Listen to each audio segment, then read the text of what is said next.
You know, when I told you a few weeks ago, I said, Walter McDaniel's coming. We talked about my past. We talked about my college days. Talk about Wahoo's college days. Talk about being from Midland, Texas, being from Texas. Talk about that's something that just brings people together, a magnetism. And Walter McDaniel, like I told you, is the greatest Indian athlete, probably one of the greatest athletes of all time in our country. Not only wrestling, not only playing golf, and he plays golf out here, plays in Carrollwood and places, just beating people right left. They say Indians can't play golf, but this Indian can play golf.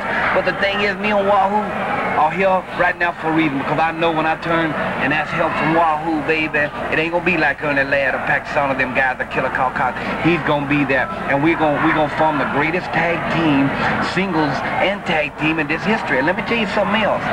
Before Wahoo say anything, I'm not trying to take all the talking here. People know that I don't have a gift for gab.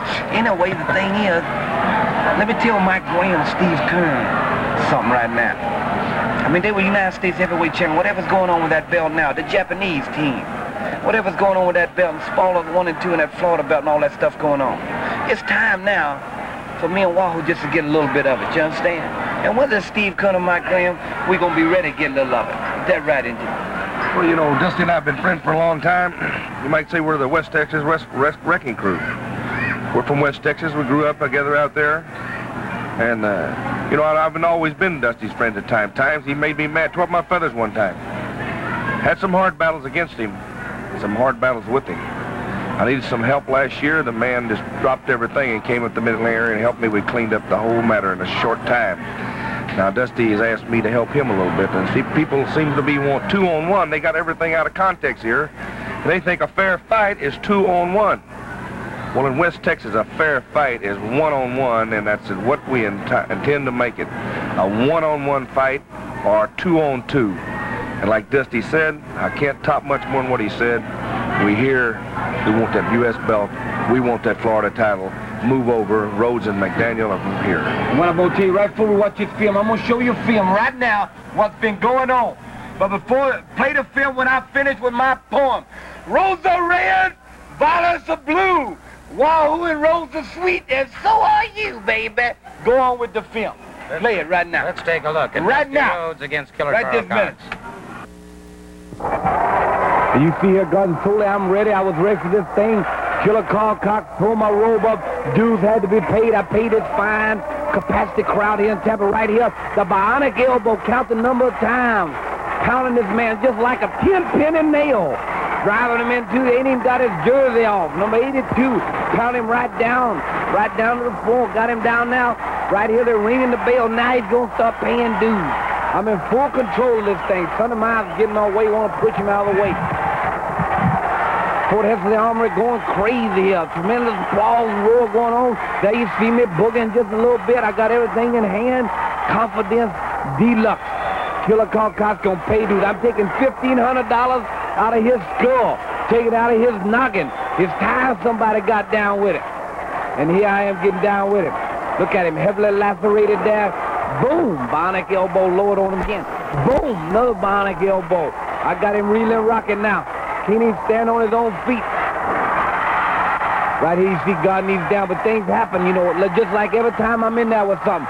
Something always happens. With Ernie Ladd turned on me. Look at here. The razzmatazz, flip-flop, and fly elbow. That's a new punch. I didn't know I had that in my arsenal.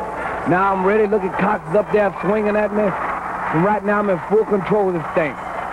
But I'm going to show you just in a few minutes, in a little while, you're going to see something happen here.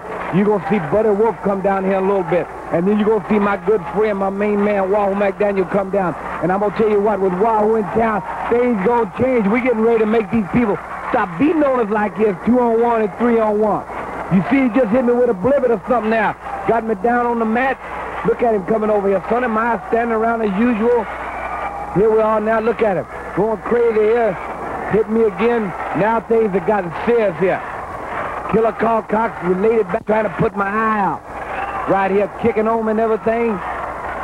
There was no empty seats at all here, and Killer Carl Cox was trying to throw me out there into the rows of seats. He says, here, have a seat out here at the front row. Now I am in there. Now then, there's going to be some heavy dudes right here. I was trying to injure. $1,500 coming out of his head. $1,500 in dues coming out of his head. Killer Carl Cox, you going to pay for this. You gonna pay for this. You see, I got him hurt now. Garden. You know, Garden Wahoo's sitting with me here. He knows right here, the bionic elbow right here. I'm going for the coup de grace right here. There it is. I got him right now. He's down right there now. But look at right here. 1, 2, some miraculously kicked out. Wahoo. See that? Now then I'm getting ready. I'm going to get ready to get him again. Take him by the hair. Sonny Miles gets one of my West Texas State football tackles.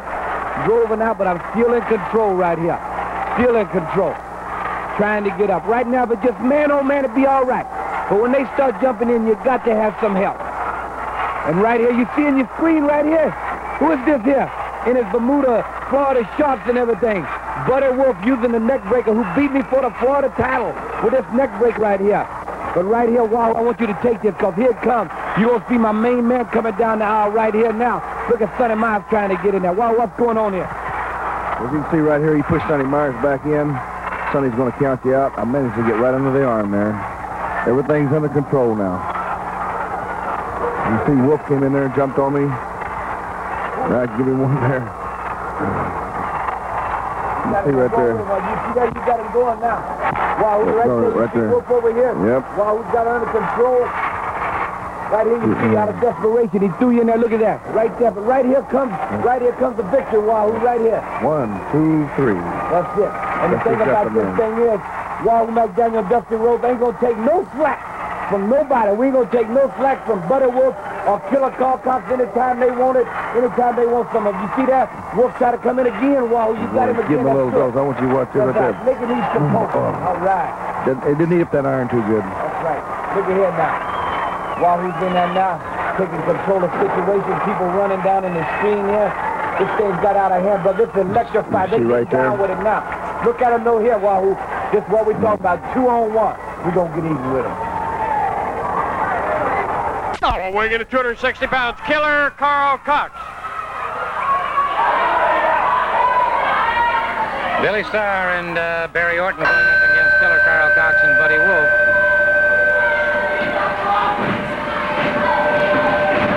Then Killer Carl Cox has just come over here to the table. Dusty Rhodes out here laying the poem going, yeah, I got one to lay on you.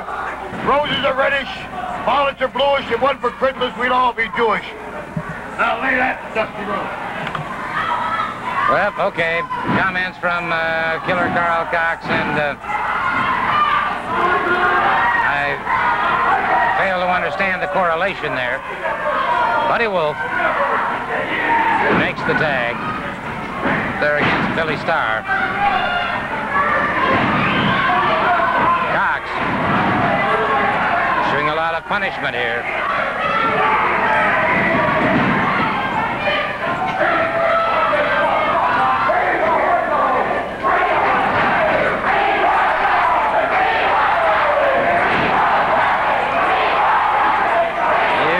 Chant being picked up by the crowd now. They want Dusty, and that's understandable after the situation that has existed with Killer Carl Cox and Dusty Rhodes last week here on Championship Wrestling.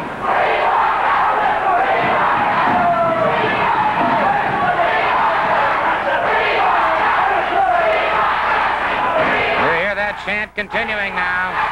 They're looking for Dusty Rhodes. Again, the tag is made. Killer Carl Cox moves out. Okay, Barry Orton makes the tag, moves in. Orton with a good forearm, another forearm that puts Killer Carl Cox on the canvas. Orton winds up another great forearm, and Cox down on that canvas. Cox makes the tag. Buddy Wolf moves in. Wolf administering punishment. Orton firing back. Wolf catches him. Front face lock. Makes the tag. Billy Starr tags up.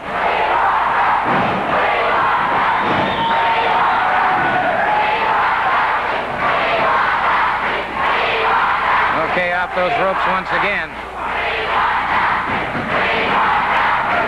Billy Starr caught now. Buddy Wolf makes the tag. Killer Carl Cox getting set, moves in. Cox catches him coming off the ropes.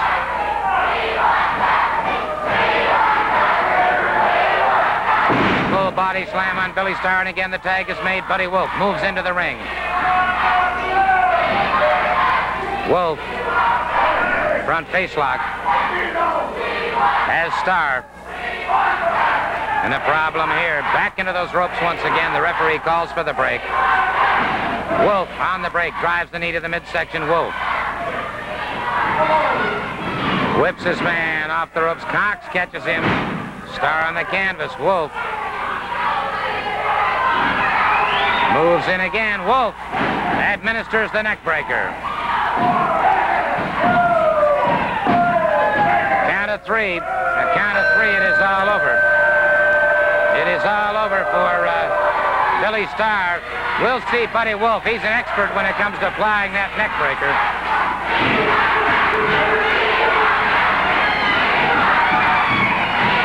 And we've got action here in the ring as the brainbuster applied to Barry Orton. And now Wolf and Cox, ignoring the bell, ignoring the match, ignoring everything except just administering punishment to Barry Orton and Billy Starr. And they're just, wait a minute. Dusty Rhodes and Wahoo McDaniel charging the ring. And Wolf has been caught. Wolf caught, but he charges out and escapes. He charges out and escapes.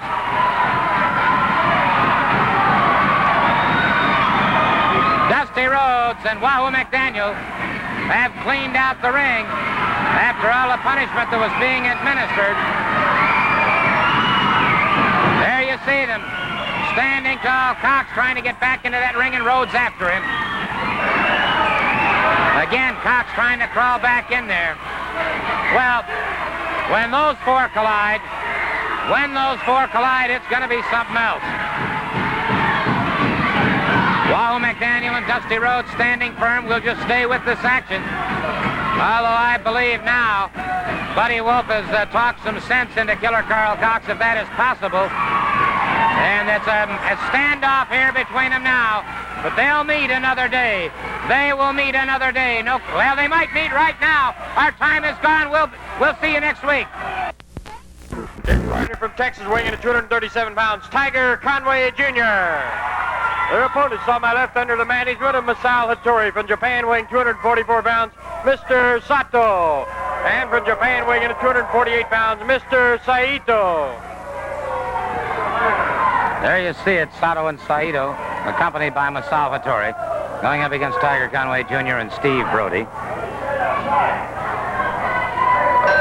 Special hi to Greg Larson, outstanding journalist in Jacksonville. Talking to Greg a little earlier today. High waist lift takedown by Sato on Tiger Conway. Conway in a sit-out. Good move by Tiger Conway. Conway bridging up into a snap mare. That was a rolling suplex by Conway.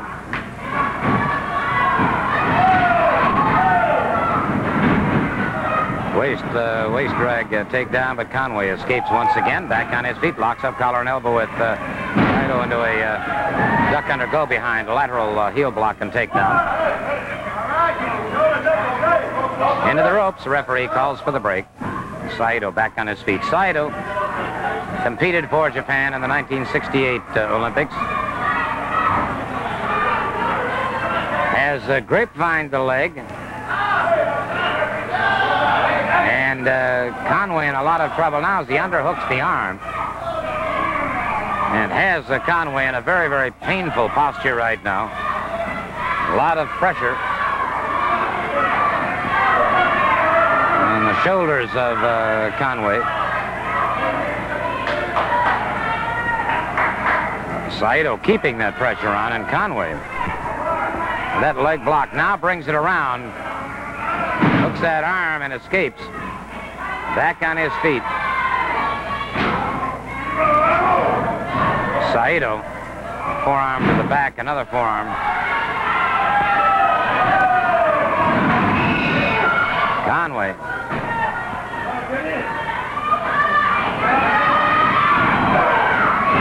Whipped into Sato. The tag is made. Sato Moves in. Conway doubled up in the corner.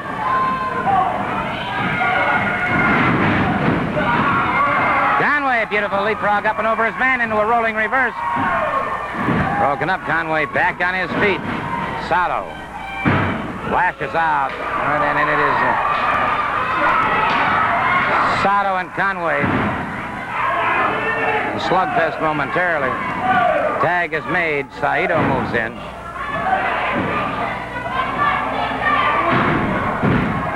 Again, there's that front chancery into a rolling souffle.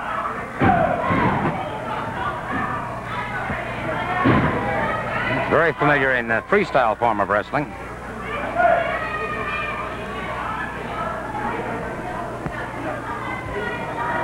Saito trying to maintain dominance. There you see Masao Hattori, twice amateur bantamweight champion of the world.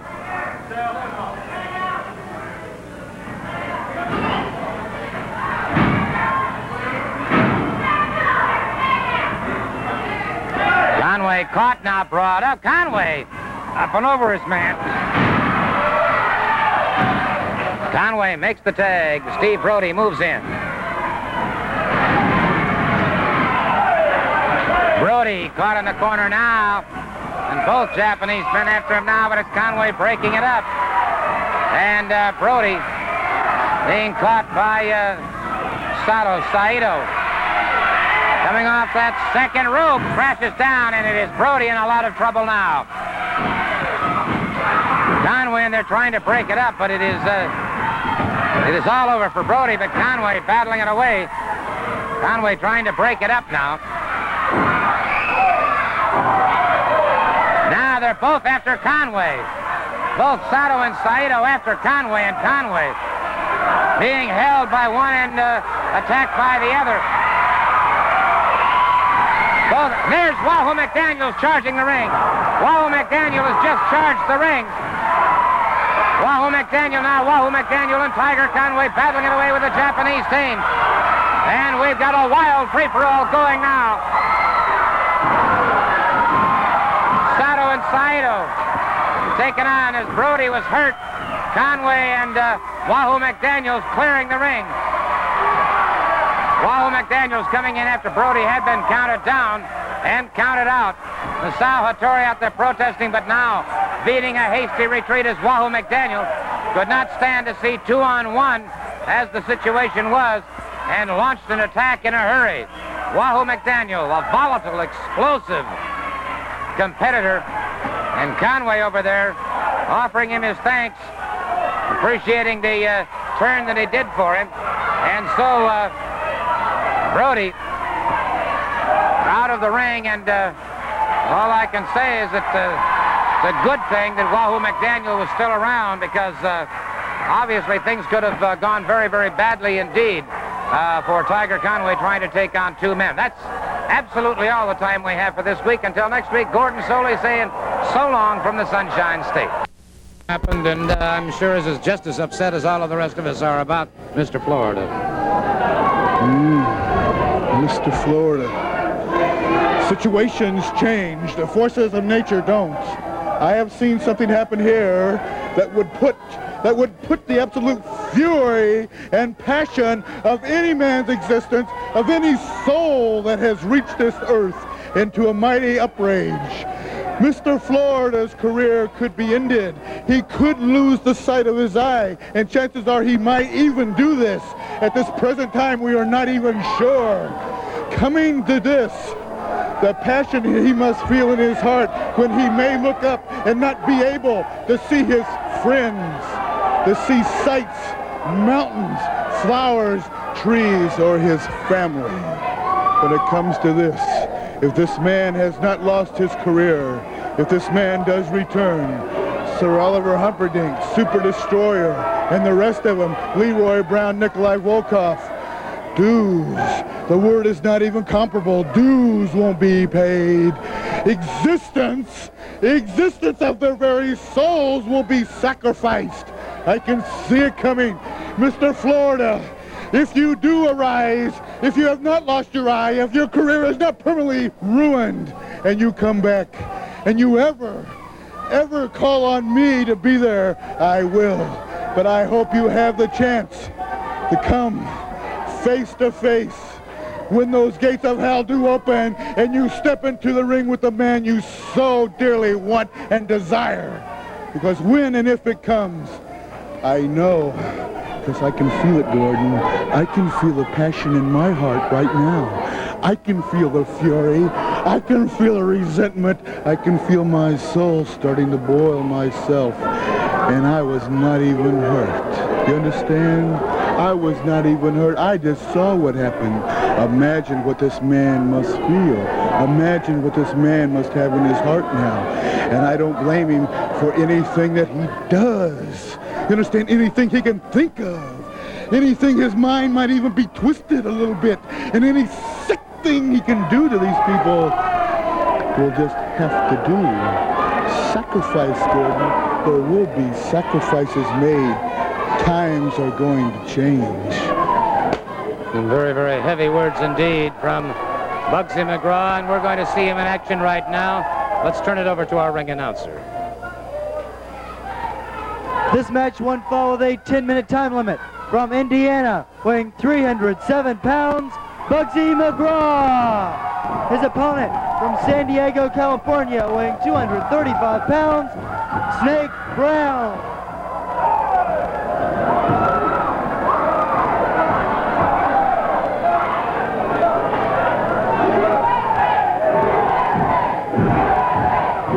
You can hear the chant being picked up now for Bugsy McGraw, USA.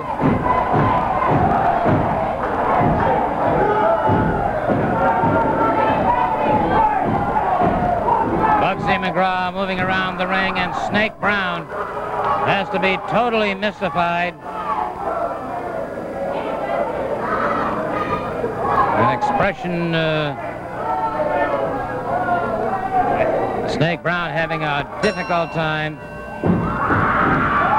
trying to analyze this man, Bugsy McGraw. Snake Brown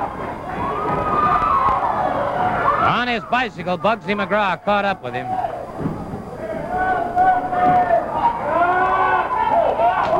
And Bugsy McGraw with a forearm.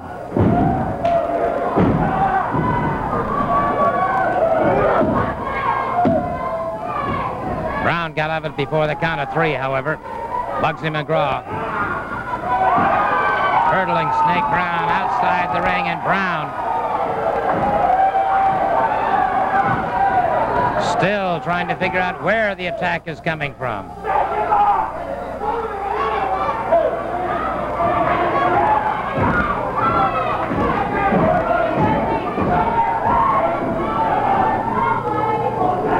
Collar and elbow, and it is Snake Brown with a side headlock on Bugsy McGraw.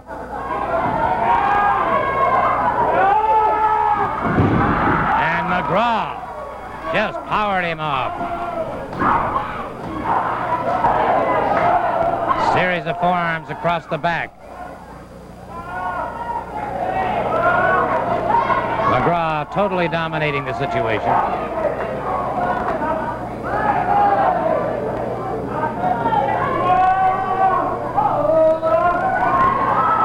Snake Brown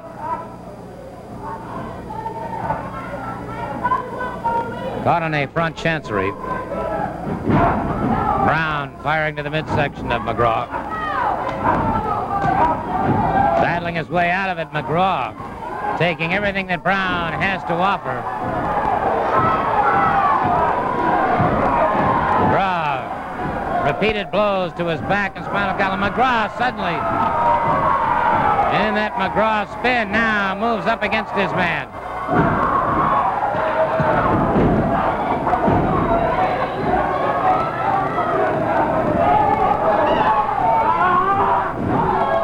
Brown smashed into the near turnbuckle.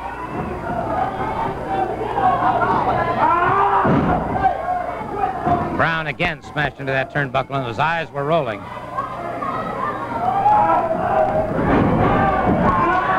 McGraw catches an elbow coming off the ropes.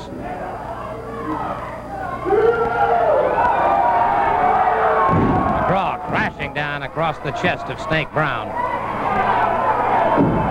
A lateral press. It is all over. It is all over. And your victor, Mr. USA, Bugsy McGraw.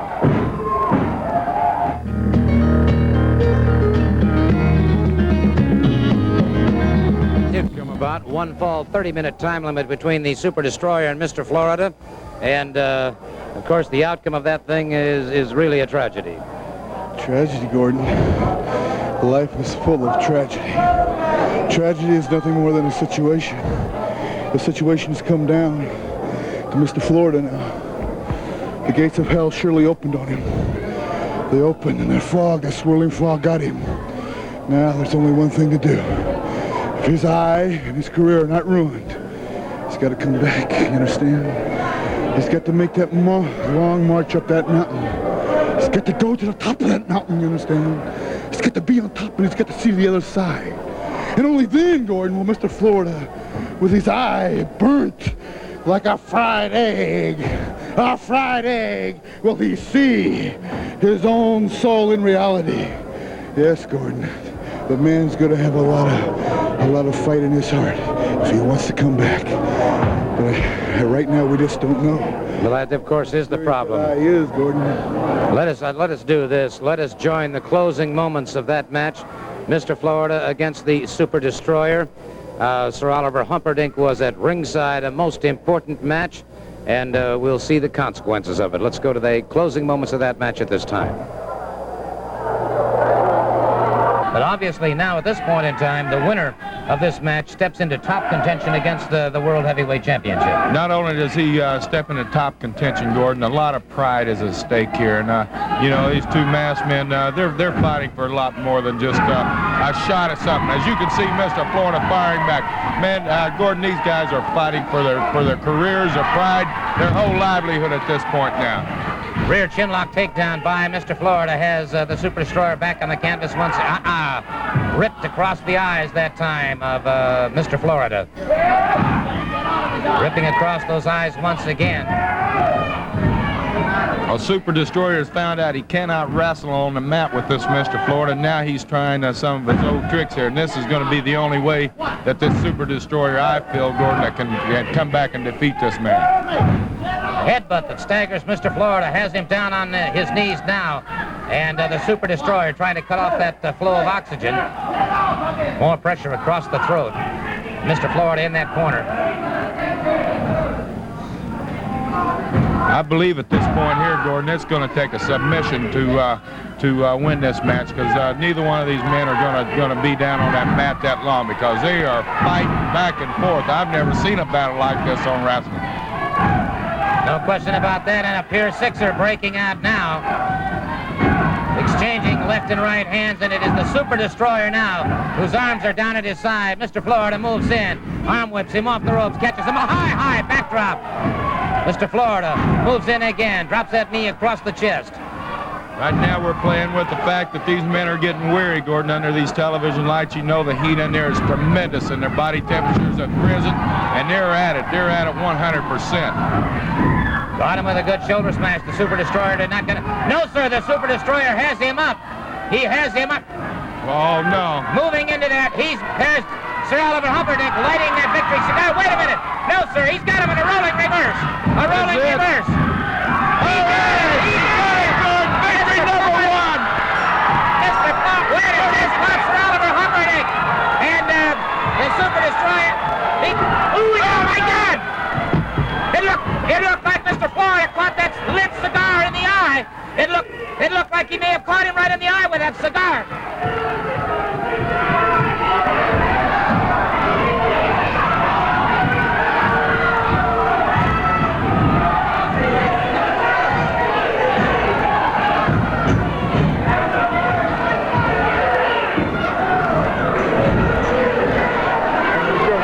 Throw the mic over here.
Florida. Mr. Florida being removed at this time. They'll be taken to a hospital. Let me ask my director, can we take a break? Can we take a break, please? Can we go away to a commercial break, please? Let's go away to a commercial break at this time. 128 pounds, Jim Garvin. Their opponents from Oregon, weighing 232 pounds, Frank Monty. And his partner from Yorkshire, England, weighing 230 pounds, Jeff Ports. Jeff Ports and Frank Monty going up against the Florida Tag Team Champions, Jim Garvin and Jack Briscoe. One fall, a 10-minute time limit. Garvin and Briscoe formed a tag team alliance and have been highly successful with it. As I say, of course, currently hold the Florida Tag Team Championship. Up to the ring ropes, the referee calls for the break. Clean break, but Garvin was set and ready because he knows full well the tactics of Frank Monty. Series from headlock to headlock into a hammerlock by Jim Garvin. Reversal by Monty. Garvin caught him with an elbow, comes off the ropes. Good shoulder smash. Missed with that elbow that time. Garvin brings him up into a full body slam, and so Monty. Arm drag takedown. Again, he feels the sting of that canvas on his back.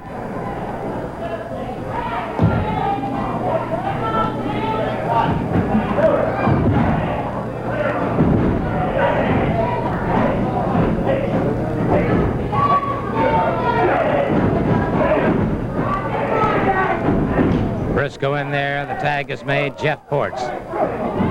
Briscoe caught in the midside. Briscoe whips out a left hand. High knee lift takes Ports off his feet. Briscoe closing in again, caught with an ankle sweep by Ports.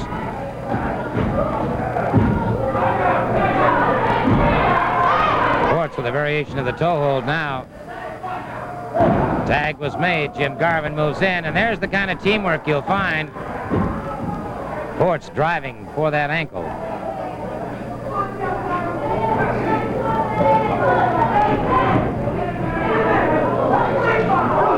And there you see the extremely fast hands of Jeff Ports.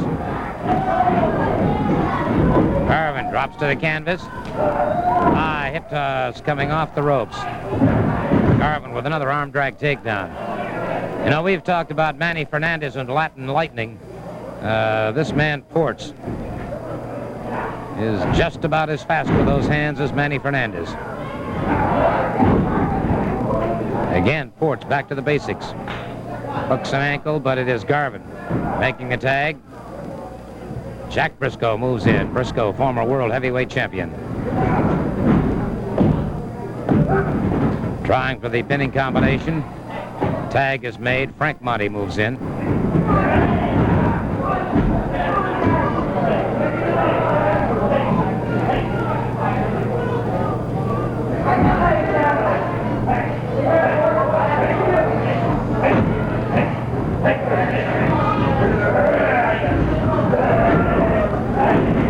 Monty comes off, good shoulder smash.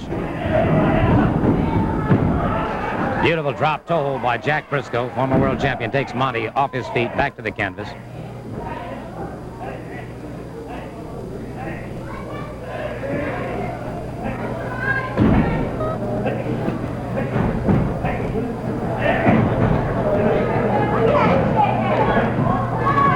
Back into the ropes once again, the referee checking now. Monty, arm drag and twist, drives the boot into the chest of Jack Briscoe. Rear chinlock takedown.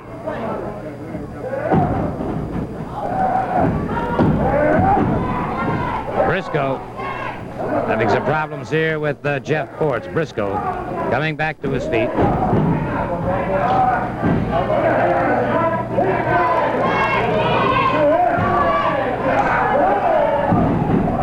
Briscoe makes the tag. Jim Garvin moves in.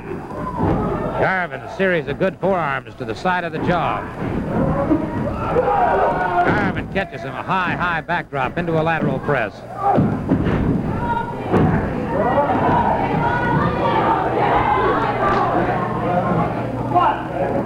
into those ropes.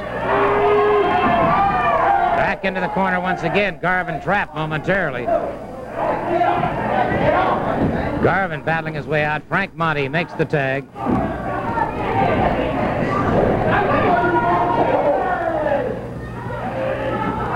Monty explodes with a boot to the chest. Now that Garvin suddenly explodes, catches him, one to the midsection, one to the side of the jaw, one back of the ear.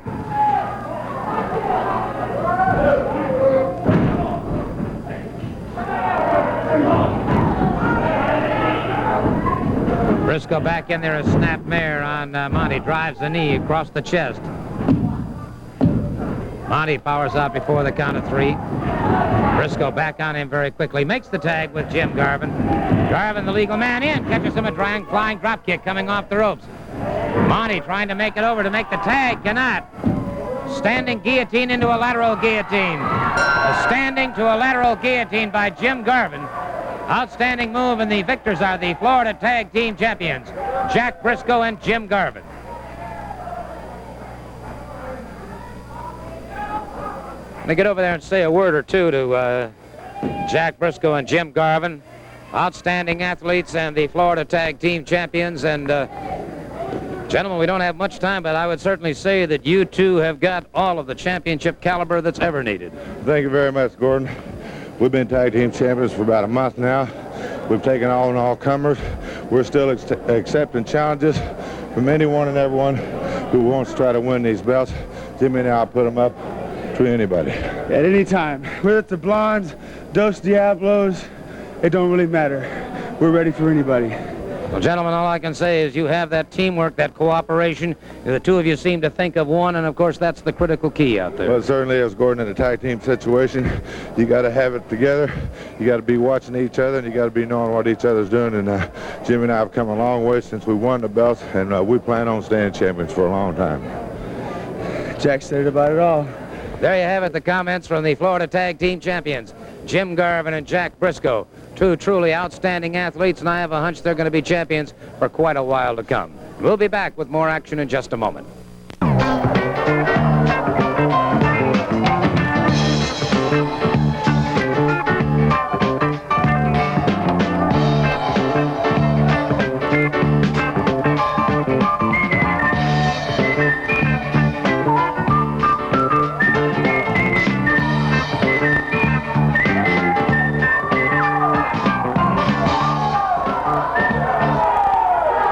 This match won't follow the 10-minute time limit. From Havana, Cuba, weighing 220 pounds, Luis Estella. His opponent, accompanied to the ring by his manager, Sir Oliver Humperdinck. From the south side of Chicago, weighing 327 pounds, Bad Leroy Brown. Bad Leroy Brown going up against Luis Estella. Estella square, ducks under, goes behind, but it is Leroy Brown. Catching from behind, whips him off. Caught him with an elbow coming off the ropes. Bad Leroy Brown using the flat of the foot.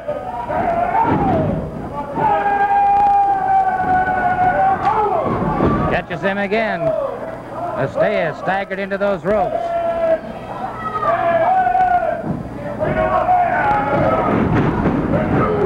Missed that time with that elbow, but Leroy Brown moves in, brings him up.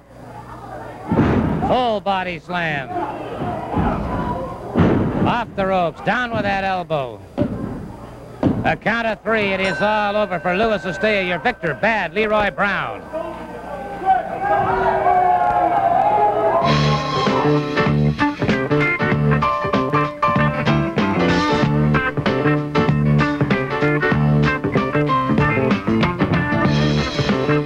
Professional, let's take a look at him in action. Steele brings him up. Full body slam. Steele coming down across the throat of Mike Graham. Graham catching in the side, and that could have been the worst mistake that Steele has made. Chopping right hands, Graham firing back. Steele that time ripping across the eyes of Mike Graham.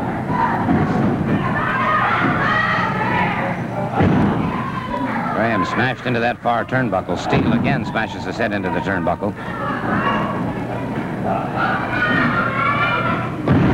Full slam again by Steele. Steele moving up on that second rope. And it is Graham rolling out of the way, and Steele in trouble. Steele in trouble now, and Graham quickly goes into that figure four. Quickly goes into the figure four. Let's take... And, of course, that's that famous Eddie Graham figure four leg lock that has been so devastating. Mike does it well. His opponent didn't recover from that. I want to ask you, too, about Dusty Rhodes. You're so close to the American dream, and he's been a unique and a terrific attraction in sports. Dusty Rhodes will be here in 1980. There's no question about it. Dusty Rhodes is worldwide, and let's take a look at him right now. Now, Gordon, he better hurry up, before it's too late. Rhodes bring him up. Rhodes is always in full control, it seems like. You notice that, Gordon? The man always seems to have his stuff together in his head, and that's important, Physical condition is important, but that mental condition is also a big factor. Certainly no question about that. Hammer unleashing now as the boots to the midsection of Dusty Rhodes. Rhodes caught on the side of the head. Rhodes fires back, and his slugfest erupting again. Rhodes hurdles him in the turnbuckle, catches the grappler outside the ring. Rhodes bringing the grappler up, whips him into the ring itself. Whips him off, caught him with that elbow, coming off the Rhodes. Dusty Rhodes moving very swiftly now, crashes down with that elbow across the chest of the grappler. A count of three. Oh, Stardust himself, he's something. That $1 million elbow, there's no question about that. He is great. Now, Tommy Rich and Wahoo McDaniel were the tag team champions in Georgia. This match is for one fall with a 10-minute time limit. Introducing from Puerto Rico, weighing 236 pounds, Don Serrano. His partner from Tennessee, weighing 240 pounds, Mike Miller. Their opponents, under the management of Sir Oliver Humperdinck from Chicago, weighing 325 pounds, Bad Leroy Brown. And from Indiana, weighing 305 pounds, Bugsy McGraw.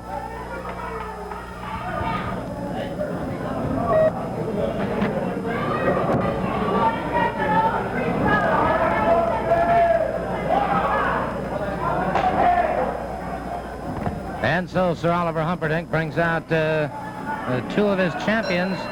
Bugsy McGraw, of course, the Florida television champion. Bad Leroy Brown is the Southern heavyweight champion. Serrano moving away very swiftly, watching McGraw. Ducks under. And again, Serrano proving to be a very elusive target. Bugsy McGraw easily frustrated. Good move by Serrano. A nice escape once again.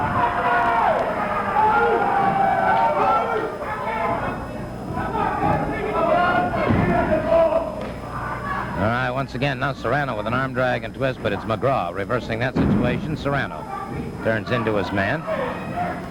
Hip toss by Don Serrano. Cartwheel McGraw goes to charge in again, and Serrano again moving very swiftly. Coming up that time, it was McGraw catching up with him. Tag is made. Bad Leroy Brown gets set to move into the ring. Serrano drops down to one knee. Circling his man, ducks under once again on Leroy Brown. Another duck under and escape by Serrano. And it was a drop kick, but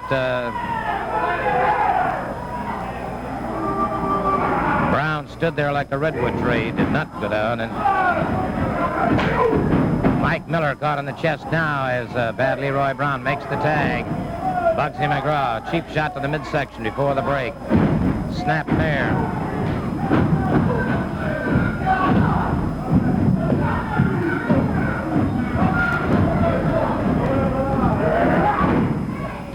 Miller smashed into the knee of Bad Leroy Brown.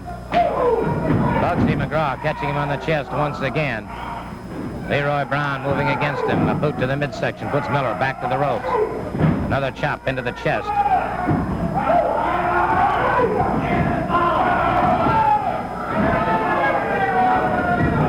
Sir Oliver Humperdinck over there. You see him in the bottom of your camera, bottom of your screen.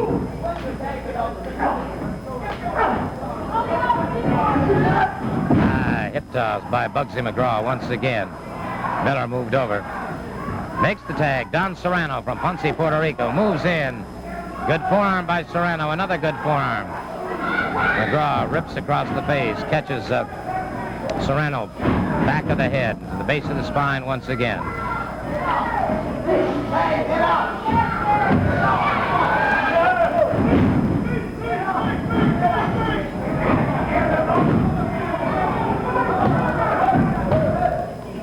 Got the count of three. He got the count of three. Let me move over and talk to these men for just a moment. We'll take a look at that in instant replay.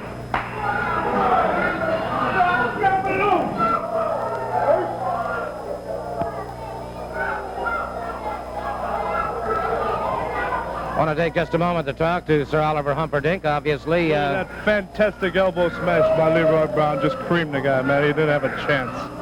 Well, admittedly, it was a very effective win for both of you men. One is the Southern champion, the other one the television champion. And listen. It's fairly apparent to everybody watching this program today who the champions are and who's managing the champions. So let's get away from that and get on to this. Bubba Douglas, I stood out here and challenged you for 3 weeks in a row, and I haven't heard nothing from you. I think you're gutless. Here it is again. I challenge you. I want you, Bubba Douglas. Well, you've made your statement. I would bear one thought in mind, Sir Oliver. Of course, I realize that you say you do want to wrestle the man. However, you're still being watched very carefully by Mr. Bob Geigel, the president of the NWA. Hey, listen, I don't want to hear anything about Geigel from you or from the fans out there. I know exactly what Geigel said, and I'll tell you exactly what Geigel is. 15, 20 years ago, Geigel was a heck of an amateur wrestler, and he was a good pro. Well, let me tell you something. Eddie Graham is in the same mold as he is. And all these guys who give him a little authority, and they think they run the world, right? They think they can own me, and they think they can tell me what to do and how to run my team and my stable. Well, you can't do it. Eddie Graham, I think you're as gutless as Bob Geigel is. 20 years ago, ask anybody in New York if Eddie Graham obeyed the rules. No, he did not. He didn't. He made his rules as he went. Just exactly as I do and Leroy Brown does and Bugsy McGraw does. Now, I just wish that I was in that era 20 years ago and I had a chance to put that big mouth, slimy Eddie Graham into the ring with one of my men, brother, and just see. Well, I don't think he'd have the guts to do it even then. Well, I didn't think he'd have the guts to do it 20 years ago. I'll tell you what, I've never seen Eddie Graham back up from anybody yet. And I doubt if he'll refuse to answer that kind of a challenge. I think he'll answer, and we'll be right back.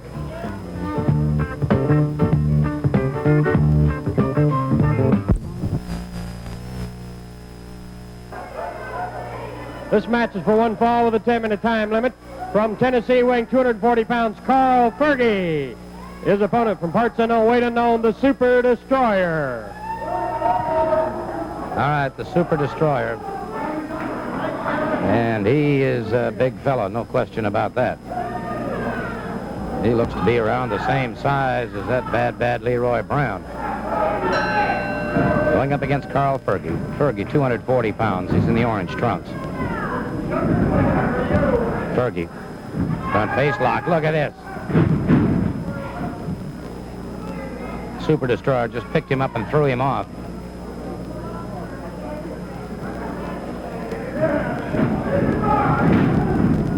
Super Destroyer catching him in the throat. Hard rocking right hand that staggers Fergie. Another one that catches him behind the head.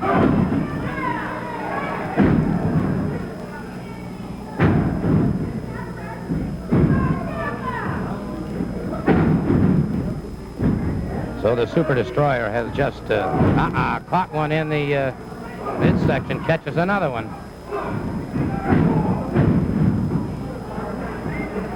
He used those arms like clubs. The front chancery, with that tremendous height, has got Fergie in a lot of trouble now.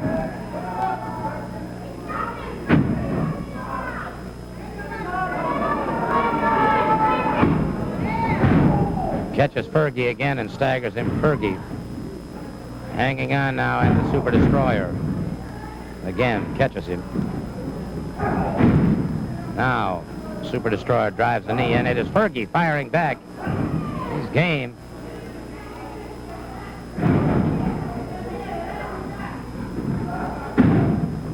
Smashes Fergie into that far turnbuckle. Good block by Fergie. And Fergie retaliates here.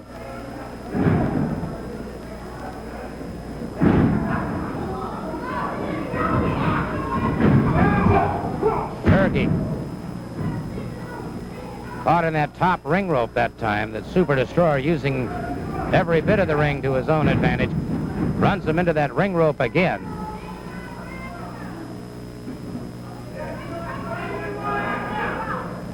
Super Destroyer sets him for the pile driver. Hooks the far leg in the lateral press and is all over. Perhaps we'll get a chance to... Perhaps we're going to get a chance to see that again in instant replay. That pile driver, highly controversial hold. It's been outlawed in many, many states. As you can see here now, he's bringing him up. Now watch this very carefully.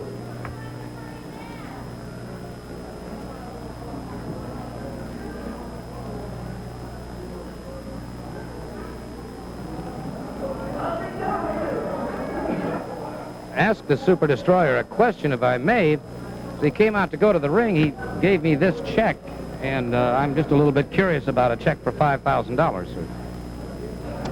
Mr. Soley, I'm a man of education and wealth. And this $5,000 is for any man who are willing to step into this ring with myself for 10 minutes, and in that 10 minutes, he can try and pin me, my shoulders to the mat, right out there in that ring. He will get this $5,000 check. Close up, get a close up right there. Check out the figures. He will get the $5,000 check, and I will take my mask off.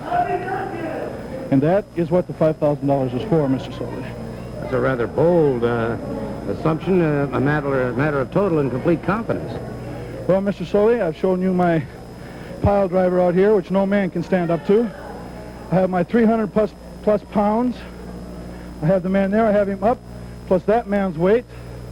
My 300 plus pounds will come all down on his head and his neck, and if any man can get up after that, and I pinned him 1, 2, 3, well, that's one man.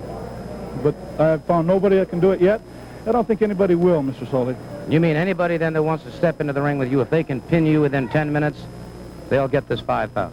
That's correct, Mr. Soley. Anybody that wants it, just come on up in the ring, and we'll see if you're capable, if you're man enough, to take my money and my mask, which I don't think anybody is. Indeed, some very strong statements from the Super Destroyer, who's made some very quick inroads here on Championship Wrestling. I'm sure we're going to be seeing a lot of him. It'll be interesting to see how many people decide to pick up on that challenge. We'll be back in just a moment.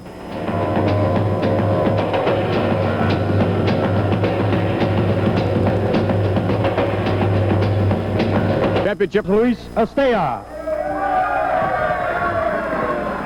Luis Estella going up against Bubba Douglas. Douglas moves with surprising speed for a man his size. Estella is extremely fast. Very fine. Wow, high hip toss right off the bat by Bubba Douglas. An arm drag takedown and Estella. But with another arm drag takedown. Douglas back on his feet. Douglas. Hip lock takedown into a side headlock. Estella gets a head scissors on Douglas. Douglas powers out. And again, Douglas on his feet. Very, very swift.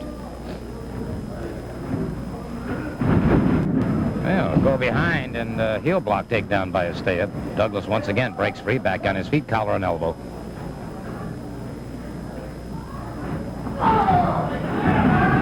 And it was Estella firing away on the break, and Douglas retaliated very quickly.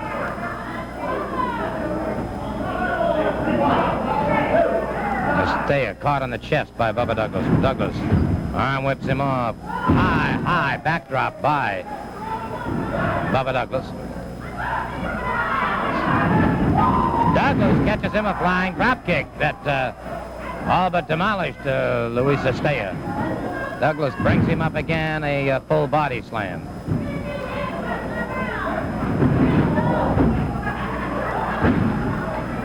Estella in a lot of trouble. He's rattled. Douglas again, another full body slam.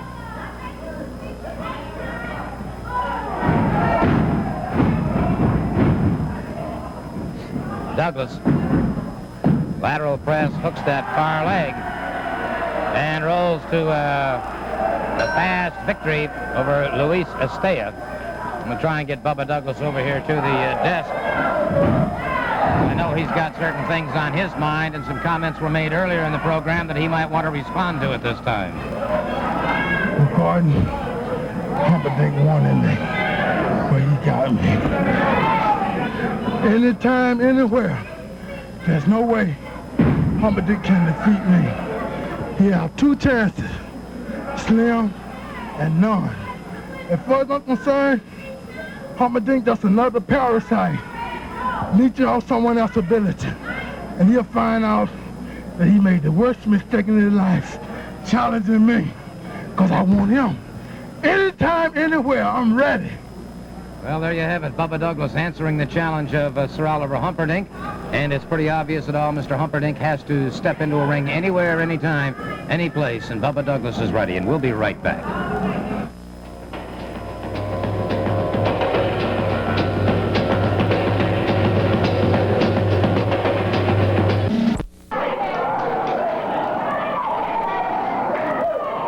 Khan smashing across the chest, blocked that time by Khan.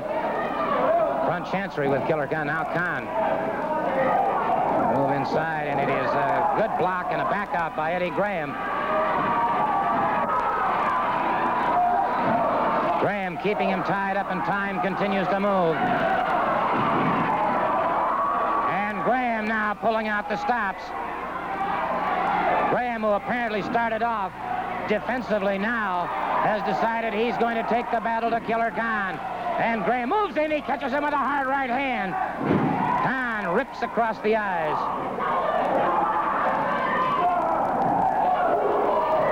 Graham lashes out, and Khan now letting out all the stops. Full slam on Eddie Graham. Khan drives a knee into the chest. No, sir, did not get the pin, and Masao Hattori shouting and waving instructions to Killer Khan. Graham down.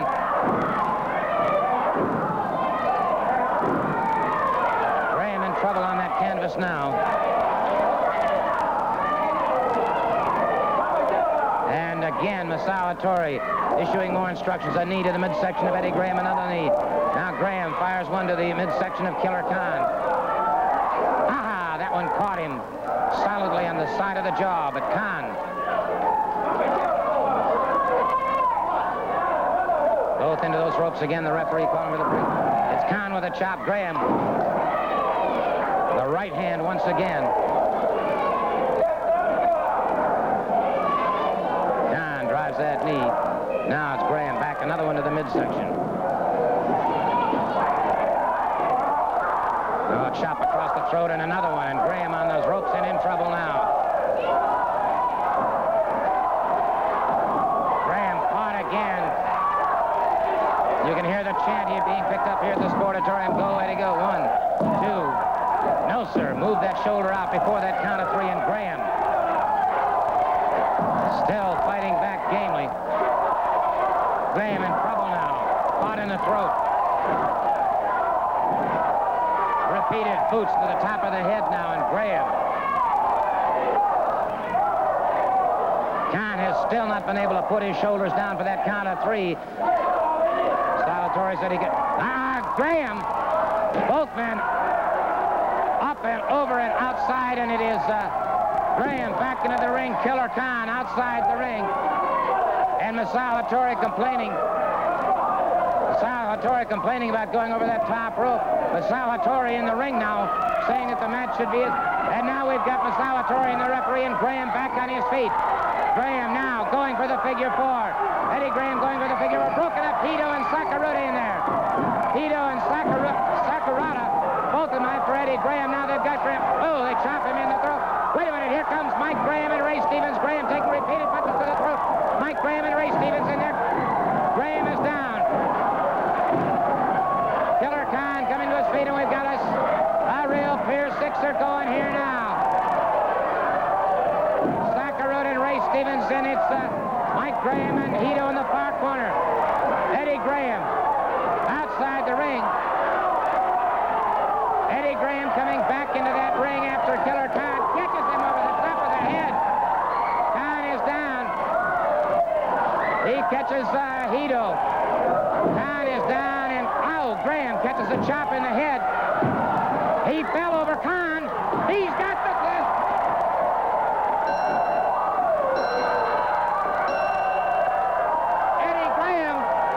Eddie Graham has a pinfall over Killer Khan.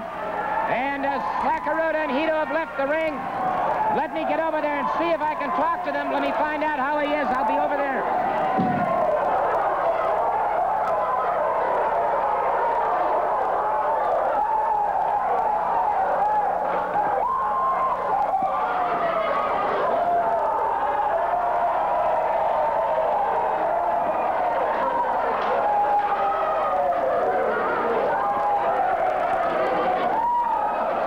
Khan being escorted from the ring at this time, and they're bringing in Eddie Graham having his hand raised in victory. And so they said that Masao Hattori said that he could have his man pin Eddie Graham twice in 10 minutes.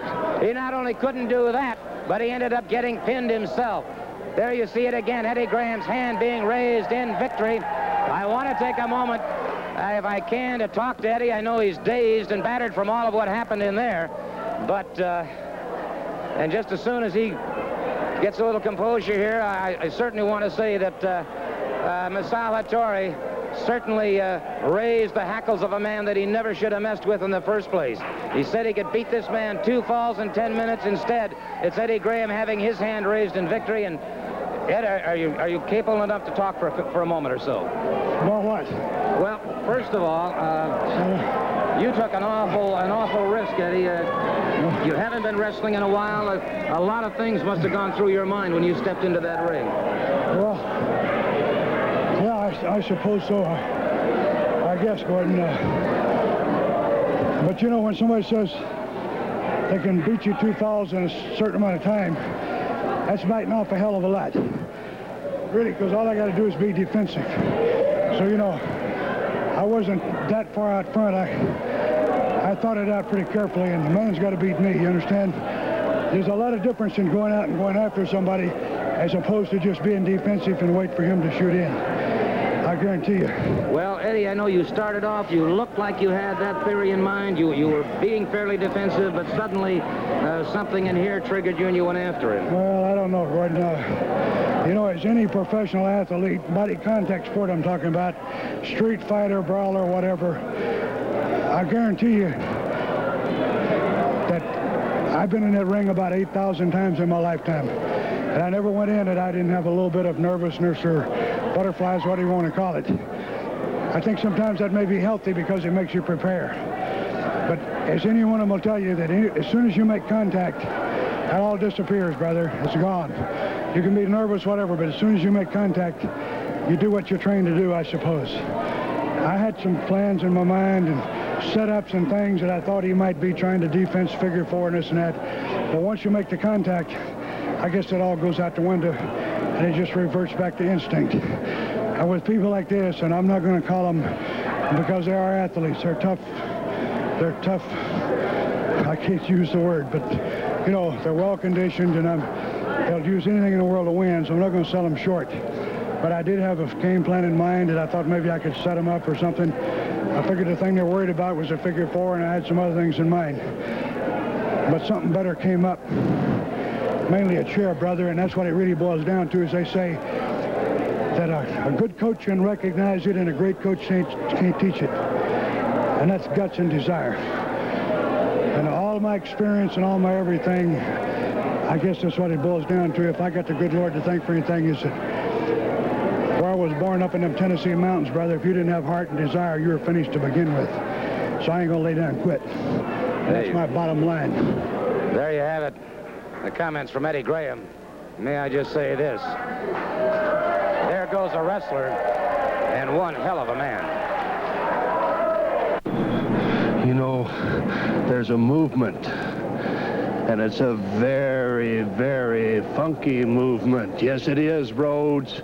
There's a funky movement because you see, I have got my fans, you egg sucking dog, and put yourself in that cage. And believe me, I can get your head up against that wire, and I can blur your vision like you blurred mine so many years ago. And I can keep you from running, Rhodes. Yes, I can keep you from running because you have no place to go. And listen, one time when I was a young boy, I saw a deer hung up on a fence where he tried to jump that fence, and it had ripped his hide and his sinew, and the tendons were hanging out, and it kicked there till it died. Well, listen, Rhodes, you try to climb out and the same thing might happen to you. Now, I want to say one other thing is that I am the Florida State champion, and I am here not to just be here for a short period of time. I brought my truck down. I brought my trailer down, and I brought my horse down to Florida, and I'm moving here, Rhodes, and the movement has started, and it's going to end in Hollywood. 89 cents in a four. Matches for one fall with a 10-minute time limit. Introducing on my right, the Florida Tag Team Champions from San Francisco, weighing 245 pounds, Ray Stevens. His partner from Tampa, weighing 218 pounds, Mike Graham. Their opponents from Scandinavia, weighing 303 pounds, Thor the Viking. His partner from parts of no weight unknown, the Masked Terror. Thor the Viking and the Masked Terror going up against the Florida Tag Team Champions, Mike Graham and Ray Stevens. And Don Curtis has joined me here at the desk. Don Curtis, of course, member of the U.S. Olympic Committee, Category 1 referee, promoter in Jacksonville, and an all-around tremendous athlete. Gordon, thank you very much. And this is an opportunity to see this young team, Mike Graham and his partner Ray Stevens, competing against some pretty fair competition. It's a tremendous opportunity for Mike working with Ray as a partner to develop the skills that great veteran has, and it's proven to be a very successful combination. These two have been impressive. Certainly no question about that, and we just saw him take 300 pounds up over his shoulders. Now Thor the Viking. Mike, of course, is a very powerful man, a power lifter, one of the best in the state, as you know, championship winner, and still continues to train with those heavy weights, which is what's made him so effective against these big, heavy men. Graham moving in on his man very quickly. Thor the Viking rolling away from it, however. Now Graham reaching up, trying to make that tag with Ray Stevens. Graham back on his feet. And, of course, that adrenaline's already flowing after what happened a little bit earlier on. Now the Masked Terror moves in against Graham. A good arm drag takedown, a float over. Tried to get into a lateral press position, but Graham sits out, and a good escape back on his feet. Masked Man's a great wrestler. He moves extremely well, trying to control his opponent, but Mike isn't the kind that gets caught in too many traps. He looks out pretty well. Look at that move. A reach around, caught up in that thing. This is a great counter to any kind of an arm hold, especially when you have the limberness of Mike Graham. Moved in, hip-locked his man into the takedown. Ray Stevens in there now. What a combination. Two legendary names in professional wrestling, Graham and Stevens, and they are indeed the Florida Tag Team Champions. Again, the tag is made. Double teaming on Stevens.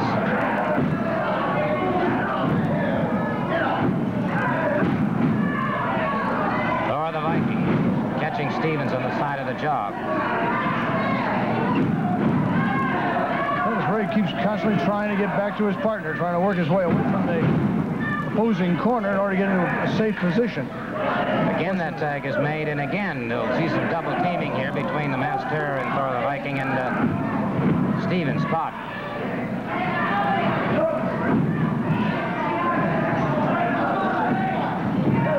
Double teaming again on Stevens. Now Mike Graham moves in. We got all four of them in the ring at the same time. Another Pier 6er going. These fellas are desperately trying to prove they can handle it. That didn't work out well for them. Thor the Viking hurdled outside the ring. Ray Stevens whips the Masked Terror in. Halfway across the ring, Mike Graham moves in very quickly. Mike Graham goes for the figure 4. The Eddie Graham figure 4 leg lock, and the referee calls for the bell. The referee calls for the bell as the masked terror concedes. And so, Ray Stevens and Mike Graham, the Florida Tag Team Champions, will take a look at that teamwork again very, very quickly. You'll see exactly what we're talking about. Watch here. Now the tag is made. Stevens catches his man, catches him all the way into the middle of the ring. Mike Graham charges in very quickly, deftly applies that figure 4, and it is all over. The winners of the match, Ray Stevens and Mike Graham. That's right. You know, Gordon, anywhere, any town, any place in Florida, Terry Funk, I finally got my hands on you. You've been going around bragging, saying I ain't been from Texas, or last name like Fernandez don't come from Texas. Well, brother, you've forgotten who discovered Texas. And I'm just going to have to show you exactly how big a Texan I am, brother. If you don't think I'm a big enough Texan, when you get in that ring, you're going to watch me grow, Terry Funk, because I'm sick and tired of you saying that I'm not from Texas.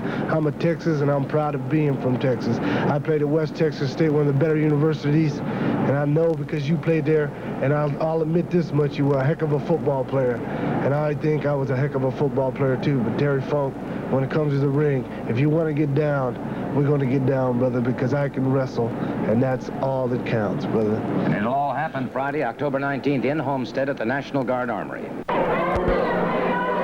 This match is for one fall, time remaining.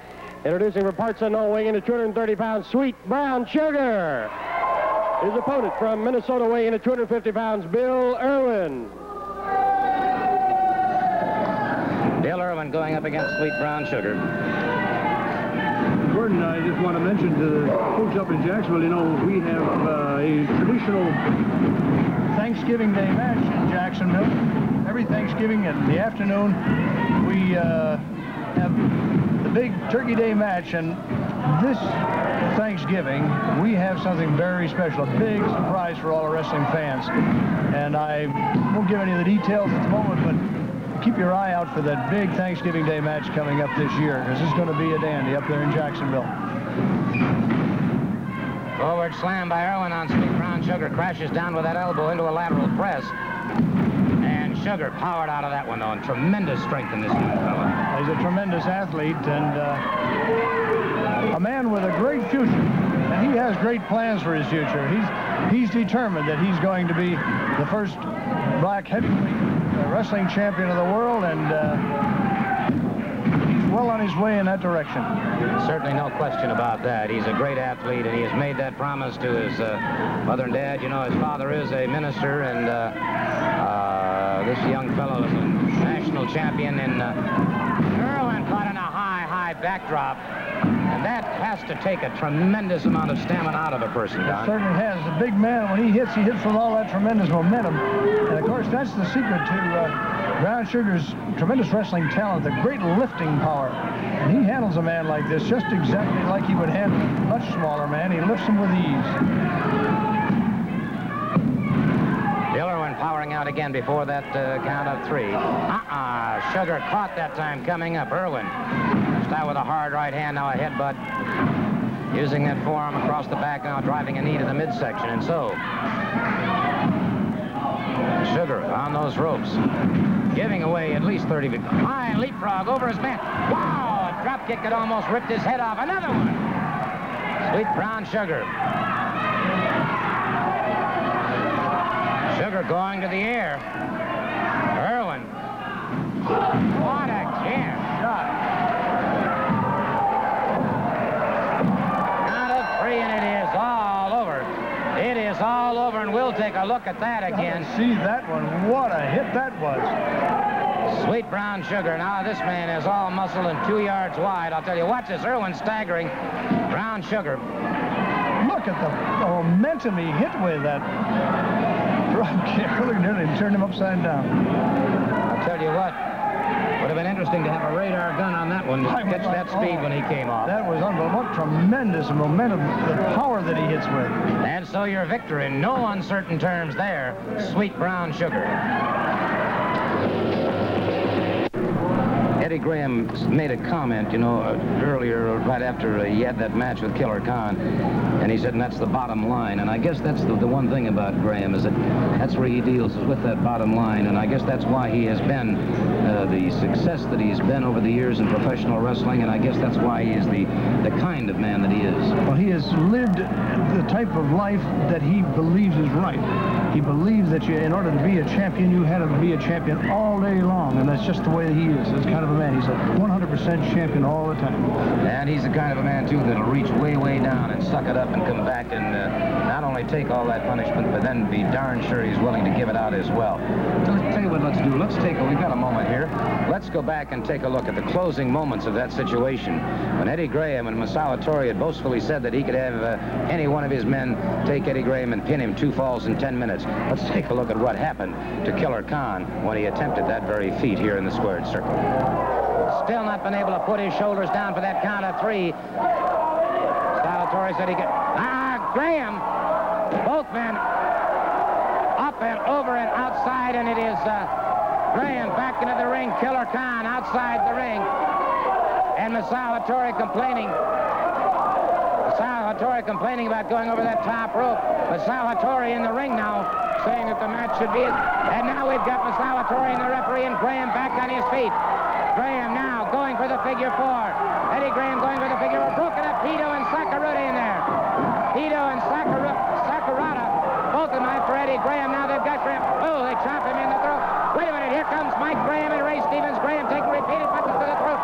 Mike Graham and Ray Stevens in there. Graham is down. Killer Khan coming to his feet, and we've got a real fierce sixer going here now. Sakurada and Ray Stevens, and it's Mike Graham and Hito in the far corner. Eddie Graham outside the ring. Eddie Graham coming back into that ring after Killer Khan catches him over the top of the head. Khan is down. He catches Hito. Khan is down, and Graham catches a chop in the head. He fell over Khan. He's got the...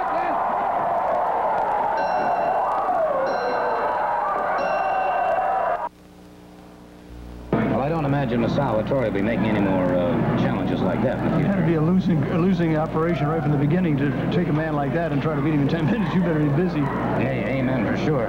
Don, I see our time is completely gone. A lot of things happening. The Funk's obviously trying to stop Dusty Rhodes. Joe LeDuc is back, and he's searching for Dusty Rhodes. We have this new man, Nature Boy Stanley Lane, coming in. He's going to be teamed up with Brian St. John.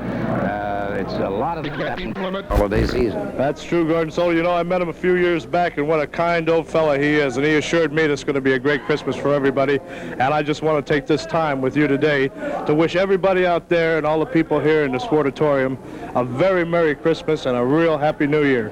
You know, this is a time for remembering the past as well as looking towards the future. And I know we've had our differences in the past, and I've apologized for that, and I hope that 1981 is going to be as great for you and me as it is for everybody out there. Well, let's certainly hope so. And I know, of course, that throughout the great state of Florida, wherever matches are being held just preceding Christmas, that you, along with Santa Claus and a host of the top competitors, will be on hand early at all the matches to sign autographs and give away free pictures. Well, you know, that's right. We're going to be getting there around 6:30, 6:45. We want all the fans to come down a little bit early this coming Christmas week, because we're going to be there with plenty of autographed pictures. We're going to be happy to meet everybody, shake their hands, wish them all a Merry Christmas in person. This is the holiday season. The Yuletide is here. Come on down, see what we're doing. And you got yourself your own very special Christmas present. No, the rumor's going around that I got myself a second job as a gardener, but that's not true. The thing is that's true is that I've got that Snake Hayes finally in a bunkhouse match, and that means you wear this type of clothing. Now, for a long time, I was just like you, Lord Alfred Hayes. I was afraid to get my hands dirty, you know what I mean? I was afraid to get down in the mud and the blood. Well, brother, I've had a new lease on life in 1980, and I'm not afraid to get down and get a little dirt on my hands. David Allen Coe said it, get a little dirt on your hands, son. Well, Lord Alfred Hayes, we find it coming down to it, a bunkhouse match. That means you wear what you wear when you're working in the fields or when you're working in the stalls. How do you feel with the cowboy boots? I feel great with cowboy boots. You know, I've even got a call into West Texas to a friend of Dusty Rhodes down there. Is going to send me a little imported horse doo-doo. and I'm going to rub these boots all over that horse. Well, byproducts. And then I'm going to get in there with you, Hayes. I'm going to make you smell it. I'm going to make you taste it. And I'm going to stick these boots where the sun don't shine, if you understand what I'm saying. I've got a new lease on life. I'm sick to death of you, Al Hayes. I'm chewing snuff like the cowboys now. How about that, huh? You want bunkhouse? You want to get down with me? Well, come on and get down anytime, any place, Hayes. We'll wrestle the way it's meant to be, brother. Man to man. Well, I never would have believed I would have seen the transition that I've seen from Sir Oliver Humperdinck to a rough tumble and scratching Rooster Humperdinck. We'll be back with our first match in just a moment. 85 pounds Hangman Bobby Jaggers. And from Tankerville, Louisiana, weighing 280 pounds, R.T. Tyler. R.T. Tyler and Hangman Bobby Jaggers, the Florida Tag Team Champions, going up against Mike Davis and Billy Whitecloud. One fall, 10-minute time limit. One has to admit about Jaggers and Tyler. They came in, said they would take the titles. They have. They have been defending them successfully. Quick takedown by Jaggers on Davis. Davis back on his feet very quickly.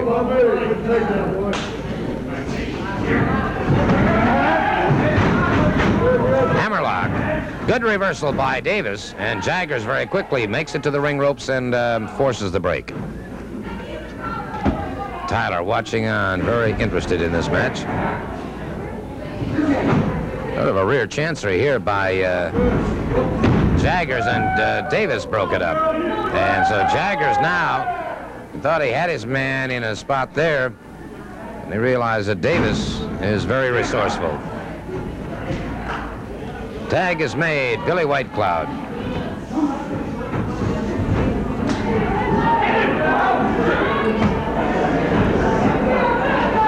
Whitecloud brought up in the air by Jaggers.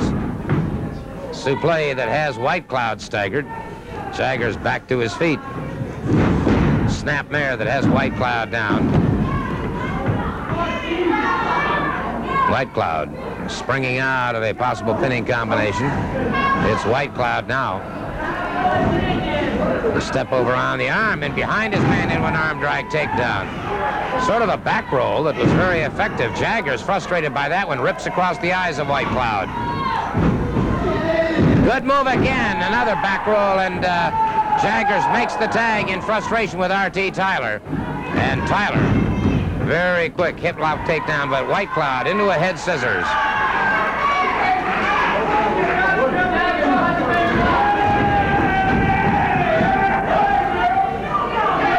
Whitecloud, one of the most agile wrestlers I've seen in a long time, caught that time by Tyler, and Tyler now finally with a forward leg trip. Whitecloud trying to escape.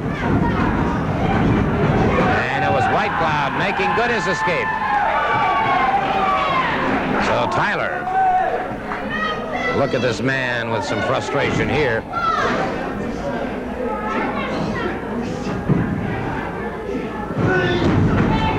Whitecloud, arm drag takedown. Tyler catches him into a head scissors.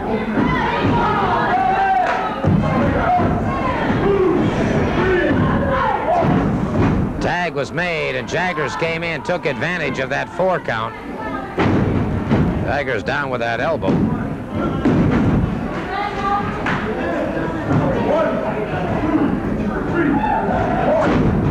Double teaming, broke it just before the count of 4. Whitecloud trying to get over to Tag, up now. Again, you notice the way Jaggers and Tyler keep bringing Whitecloud back to their own corner, keeping him trapped and as far away from his corner as possible.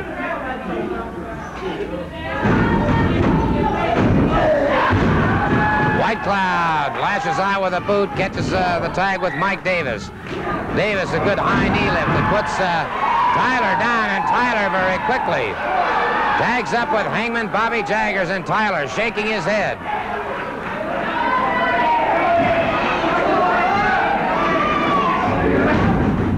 Jaggers ripping across the face of Mike Davis and catches him with a long right hand. Arm whips him off the ropes. High backdrop.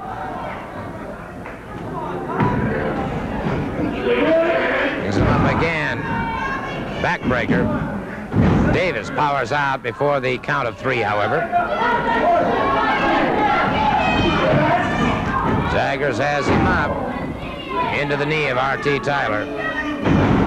Again, the backbreaker. Davis on the canvas. Davis powers out again. Mike Davis giving evidence of the... Has him up. A backbreaker off the shoulder. And again, Davis comes out of this. This young fellow's got great fighting heart, great intestinal fortitude.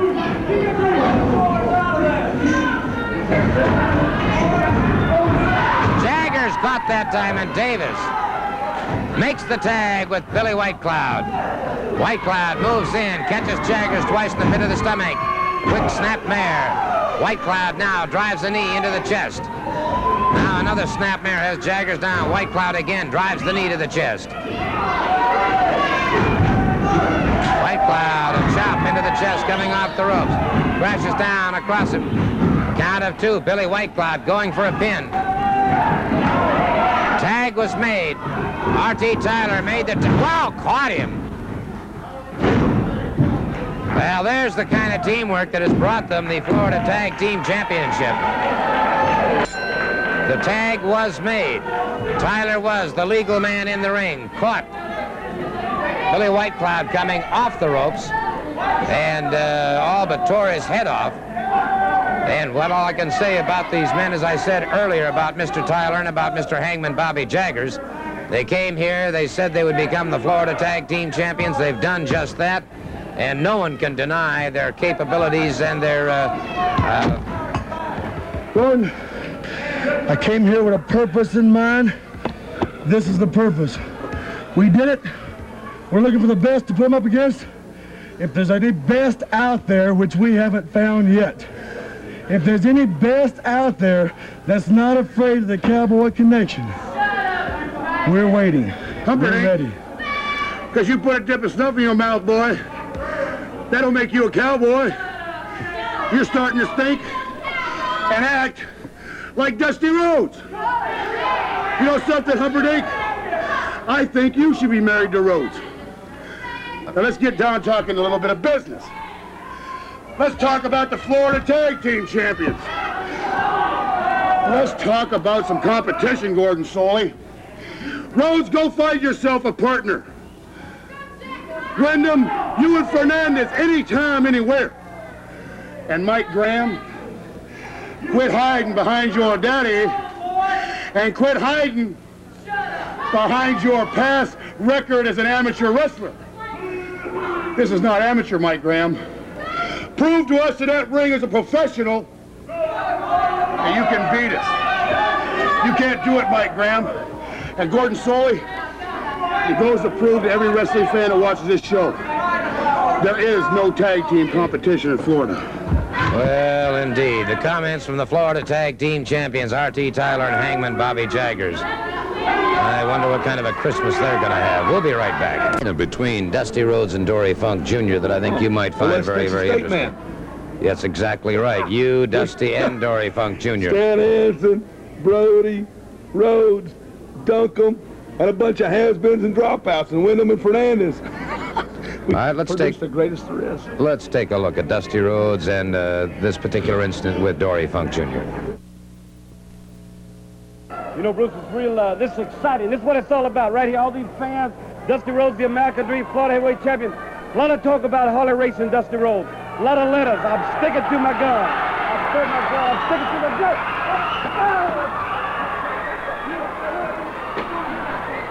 Dory Funk has just attacked Dusty Rhodes with a chair. Oh my God. Oh my God. Can somebody stop it? Somebody stop it. Okay, well, at that point, of course, Dusty Rhodes receiving a hairline fracture of the arm.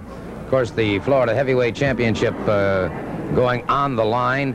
And we're now going to take a look at what did happen during that Florida Heavyweight Championship. Dory Funk Jr., the current Florida Heavyweight Champion, going up against the then Heavyweight Champion, Dusty Rhodes.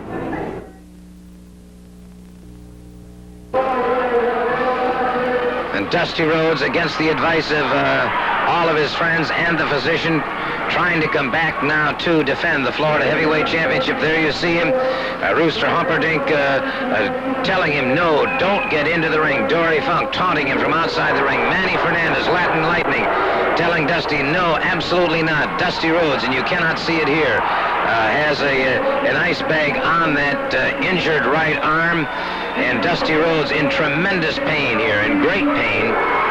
And unbeknownst to him at this time, of course, the wrist had been just above the wrist, a hairline fracture. Rhodes coming in as Dory Funk attacks Manny Fernandez from behind, hurdles Manny Fernandez over the top rope. Rhodes catches him with that bag of ice, and Rhodes, not to be stopped, walking tall, flailing away now with that left hand, that right arm and right hand, virtually helpless. But look at this Rhodes, the Florida heavyweight champion, and a champion whether he has a belt or not. This man is a champion 24 hours a day. And Rhodes now wisely going to the use of his legs, wrapping those powerful legs around the head and the head scissors on Dory Funk Jr., the man who said he was coming here to get the Florida heavyweight championship and to go on to take the world heavyweight championship. Again, now Rhodes trying to set him for a pile driver, but that right arm is useless. The right arm is useless. Rhodes finally in desperation rolls him to one side, catches him again with the head scissors. Now Rhodes continues to attack this man using that left arm. The right arm hopeless, and now it is Dory Funk Jr. with those savage, blistering forearms. Now Rhodes powering away with stinging left hands, continues to rock him, catches the former world champion, drops him to the canvas, and once again Rhodes with the head scissors. And now Dory Funk Jr. goes in for the spinning toe hold. And again, Dusty Rhodes trying to battle his way out, trying to keep that Florida heavyweight championship. And it is Rhodes battling unsurmountable odds, as you can see once again, trying desperately, that pain coursing through his body, trying desperately to use that right arm. He doesn't have the strength. That arm is hurt. And Dusty Rhodes, finally in desperation, Rooster Humperdinck threw in the towel. He threw in the towel on Dusty Rhodes. Rhodes consequently loses the Florida Heavyweight Championship, but he has not lost the war.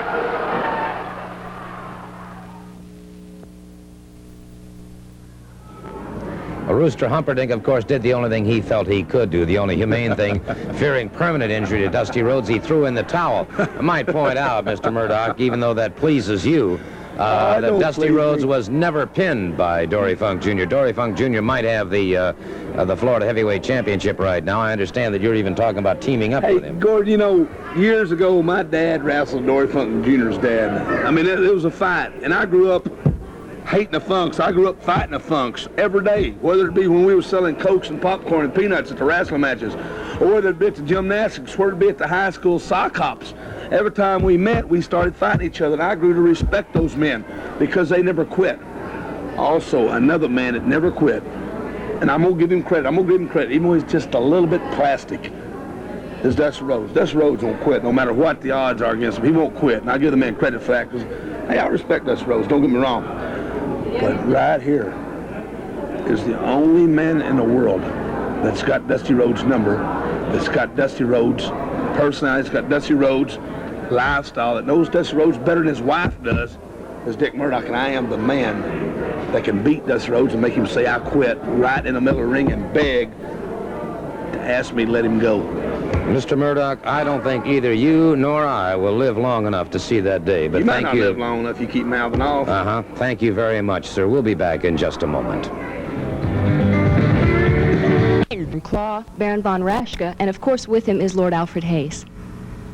You know, in the ranks of professional wrestling, one finds many splendid athletes. But occasionally one finds an athlete who is head and shoulders above the ordinary, the stock type wrestler.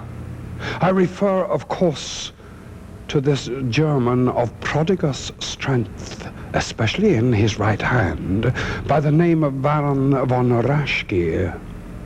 Now, Wolfgang has been known to me for many years from Europe, of course, and I have always marveled at this person's coldness, his devotion to the task in hand, if I may play slightly upon words, and the way he deals with his opponents as if they were victims. Very shortly, we're going to look at a piece of film where you're going to see this magnificent professional athlete who I have decided to associate with. You're going to see a film how he uses his claw to devastating effect. Why don't we take a look at that film right now?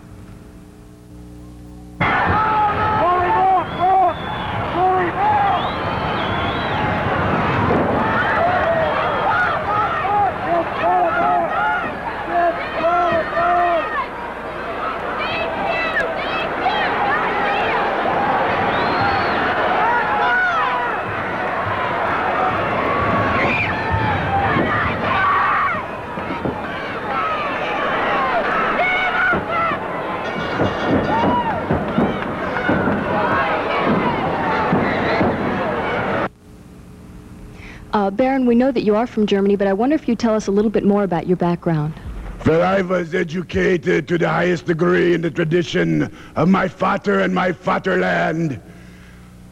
I was learned ringing, wrestling as a small youth, as a small boy, and I conquered all the amateur championships from Deutschland, pan-European championships, and to the world championships. And that is what brought me to the claw. We have another film. Let's look at that right now. Von Raschke with that claw hold on Bugsy McGraw. And Von Raschke has Bugsy McGraw down to the canvas.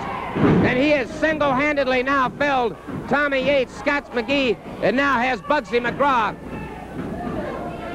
And the referee once again trying to separate this situation.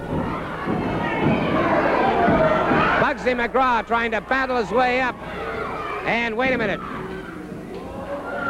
Vinnie Romeo charges into the ring. Here comes Billy Whitecloud. Baron Von Raschke taking them all on. Baron Von Raschke after Bugsy McGraw once again. It was really quite an impressive film. Das ist richtig, and I have a little surprise for everyone. A film that was taken in secret. Not even the FBI or the CIA knows that I have this film. But for the first time, I want to show it now. Mr. Director, turn the film. Let's look at that right now.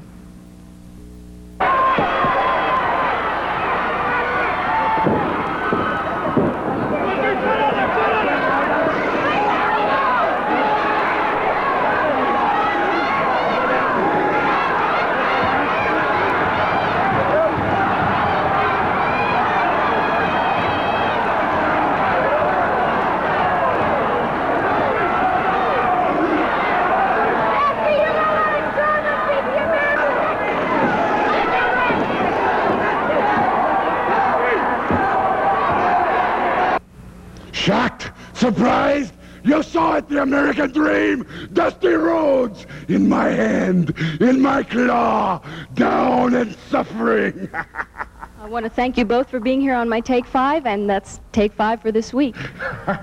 Thank you, Barbara.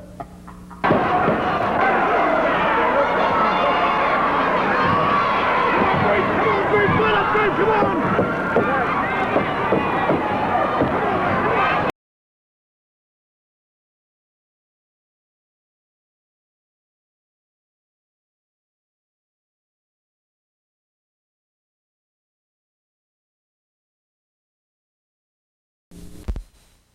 Now,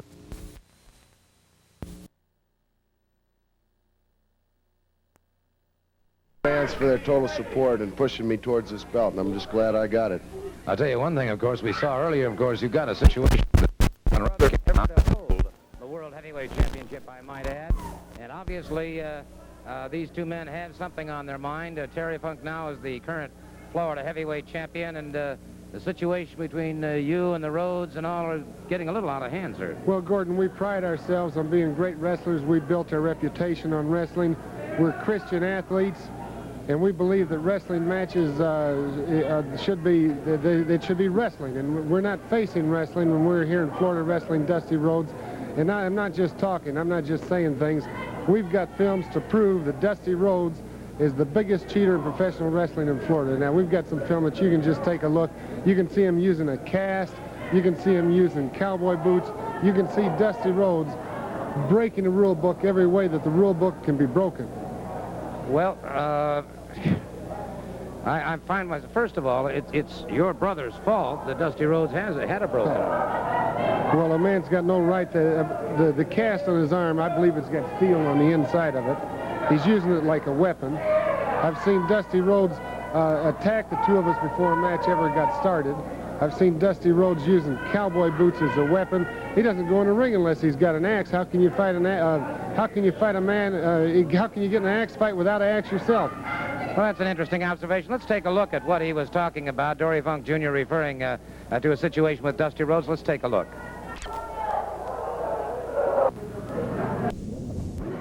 Terry, you're the man that's responsible for that cast.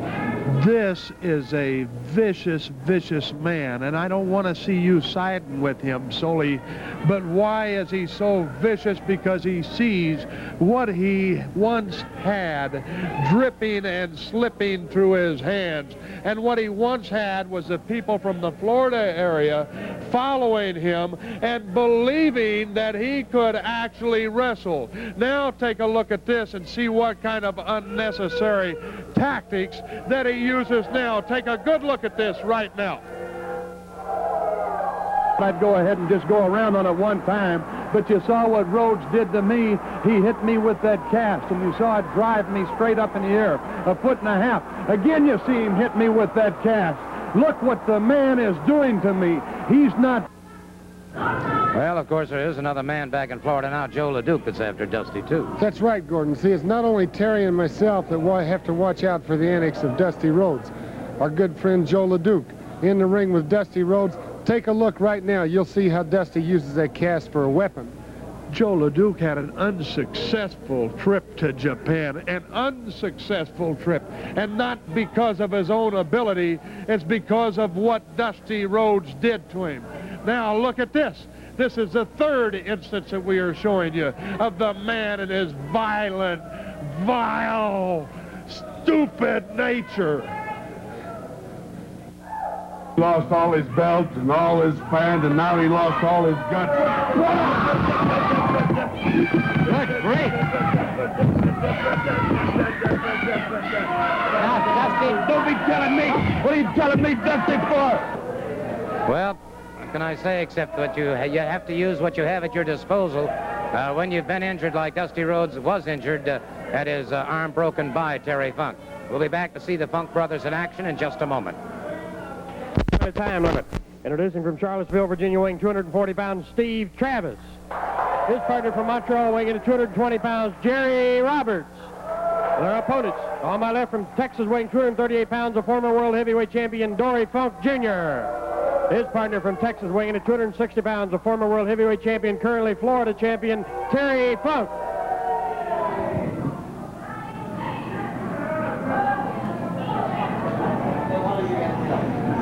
Two former world heavyweight champions now. Dory Funk, that's Terry Funk moving out first against Steve Travis. Good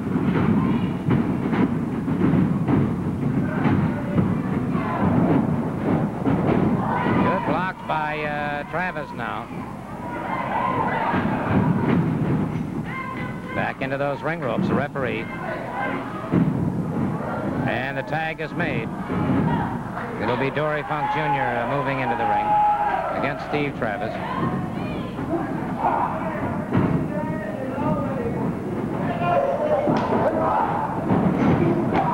Got him, a good shoulder smash coming off.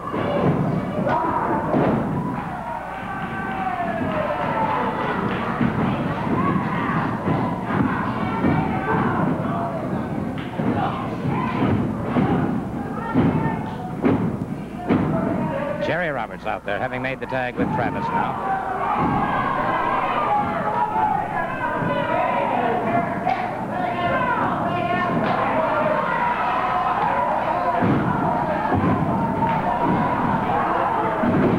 Takedown again as Travis moves back into the ring against Dory Funk Jr. Dory Funk Jr. Completely opposite in his method of wrestling as opposed to his brother Terry. Dory Jr. known as Mr. Cool, whereas Terry is the volatile one, the explosive one. Jerry Roberts back in there.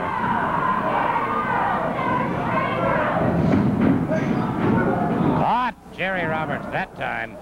Caught him with that elbow, and Roberts dazed and staggered. Terry Funk moves back in. Funk catches him, a chop across the throat.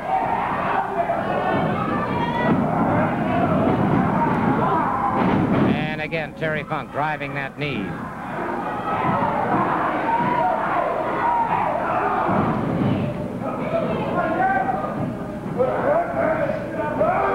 Has him up high, vertical suplex.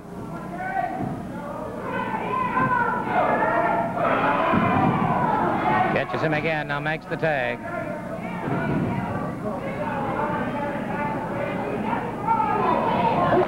Caught him again, and Jerry Roberts staggered that time by Dory Funk Jr. using that exceptionally powerful forearm.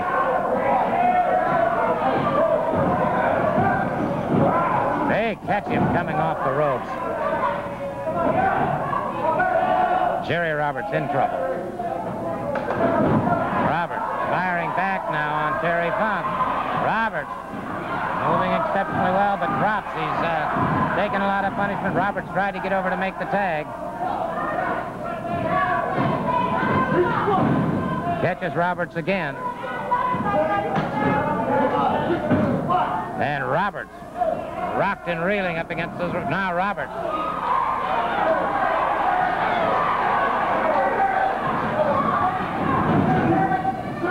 Backdrop on Dory Funk Jr. Jerry Roberts catches him with a good flying drop kick.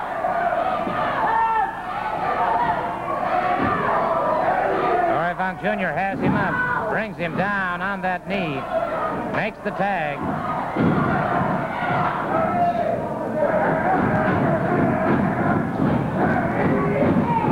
Terry Funk continues to punish him, goes into the spinning toe hold. Has him in the spinning toe hold, and he is conceding, I believe. He is conceding. He is conceding. The winner using the spinning toe hold, the team of Terry Funk and Dory Funk Jr.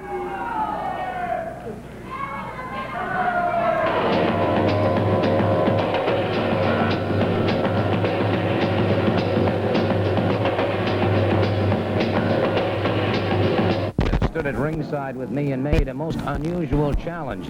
He was upset over what had happened regarding the Florida Tag Team Championship, Mike Graham, and then, of course, Eddie Graham. And he made a challenge to Eddie Graham. Eddie Graham has accepted that challenge, and I'll tell you what, let's go back for just a moment and take a look at what Masao Hattori said and just exactly how he said it. Yes, I'm going to tell you something about Eddie Graham. He's a former National Wrestling Alliance president. He's always talking about clean fight, sportsmanship. It's a bunch of liars. You know what happened? He interfered in the ring, used the belt. He tried to help on his sissy punkless wrestler Mike Graham. But I got a big front myself. I got a big man, big Japanese wrestler, the biggest strong. He's gonna challenge you. Eddie Graham, he's gonna challenge you. If you have a guts enough, you have a spirit enough, come down. I promise you, only 5 minutes, he's gonna pin you 3 times. If I can beat you, you're old man, you go finish. You can't live. I talked to Masao Hattori again after he had made that challenge, and we clarified the issue once and for all. And Masao Hattori said that he would bring in a man that could defeat Eddie Graham 2 falls in 10 minutes. 2 falls in 10 minutes. Now that is a big order. And I'll tell you what, Eddie Graham is in the ring right now waiting for that challenge match to come out. Eddie Graham is in the ring waiting, and we're waiting to find out just exactly who Eddie Graham will be facing, who Masao Hattori is going to bring. And, well, they're moving into the ring now. And, wow. You talk about bringing in a big gun. They've done it with Killer Khan is the man that Eddie Graham is going to have to face. Let's turn it over to our ring announcer. This is a special challenge match with a 10-minute time limit. Introducing from Tampa, weighing 221 pounds, Eddie Graham. His opponent from Mongolia, weighing 265 pounds, Killer Khan.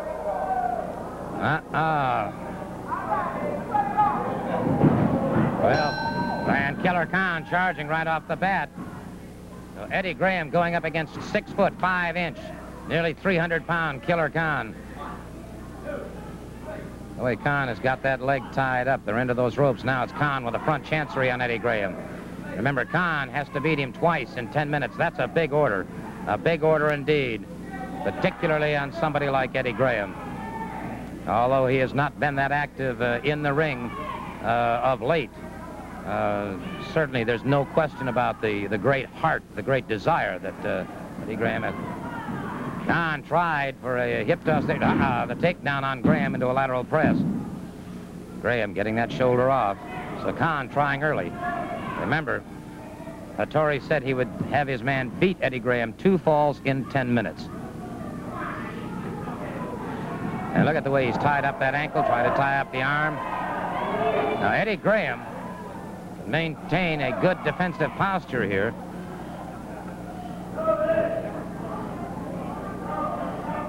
It's a battle against time here, and so Khan trying desperately now. Graham, solid as a rock, took advantage of that situation. And now has Khan possibly in trouble now. Graham with a ride on Killer Khan.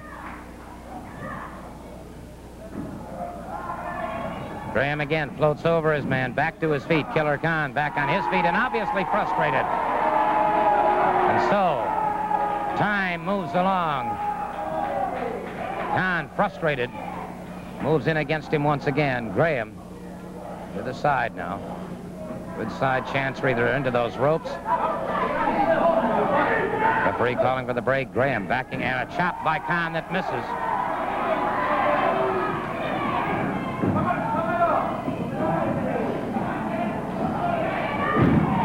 And it's Graham. Short chopping punch to the midsection, and Eddie Graham, of course, who I'm convinced still has the hardest punch in wrestling today. Now Graham. Graham beginning to pierce, 6 it now. Tempers flaring, and Eddie Graham now. And he'll go any way you want to go.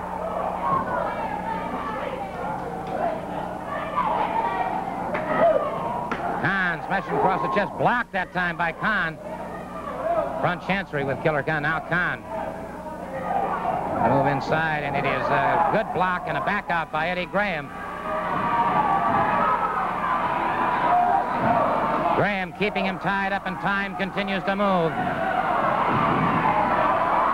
And Graham now pulling out the stops. Graham, who apparently started off defensively, now has decided he's going to take the battle to Killer Khan. And Graham moves in, he catches him with a hard right hand. Khan rips across the eyes.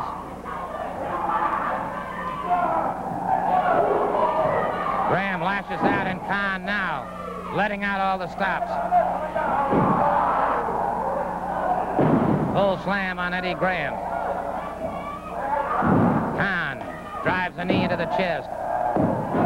No, sir. Did not get the pin, and Masao Hattori shouting and waving instructions to Killer Khan. Graham down.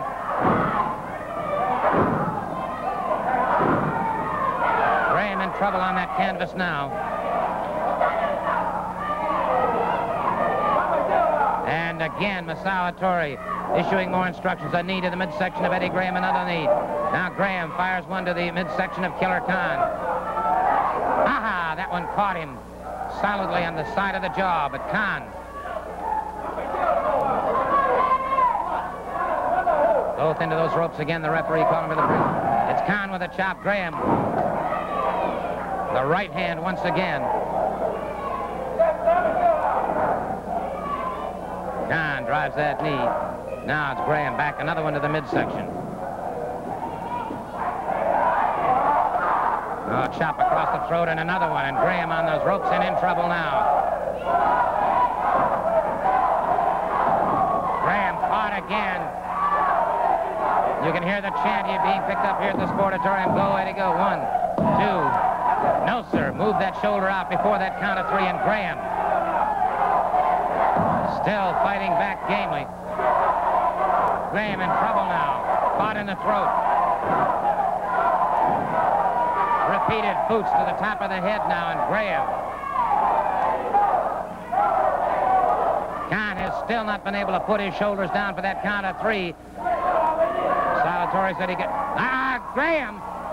Both men up and over and outside, and it is Graham back into the ring. Killer Khan outside the ring.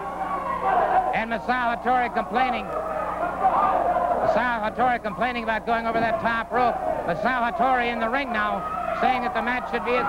And now we've got Salvatore and the referee and Graham back on his feet. Graham now going for the figure 4. Eddie Graham going for the figure 4. Broken up Hito and Sakurada in there. Hito and Sakurada, both of them after Eddie Graham. Now they've got Graham. Oh, they chop him in the throat.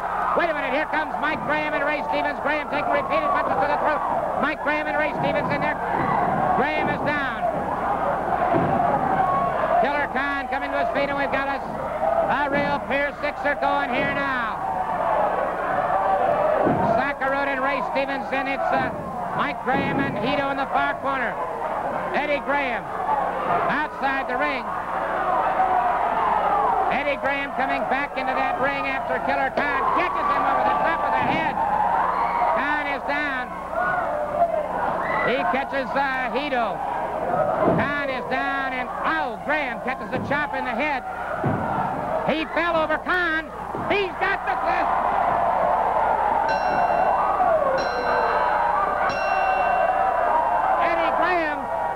Eddie Graham has a pinfall over Killer Khan.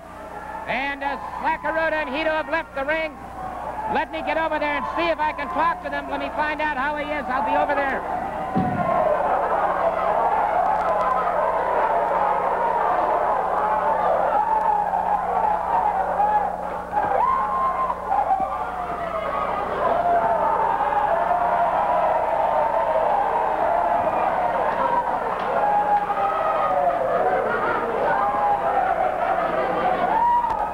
Killer Khan being escorted from the ring at this time, and they're bringing in Eddie Graham having his hand raised in victory. And so they said that Salvatore said that he could have his man pin Eddie Graham twice in 10 minutes.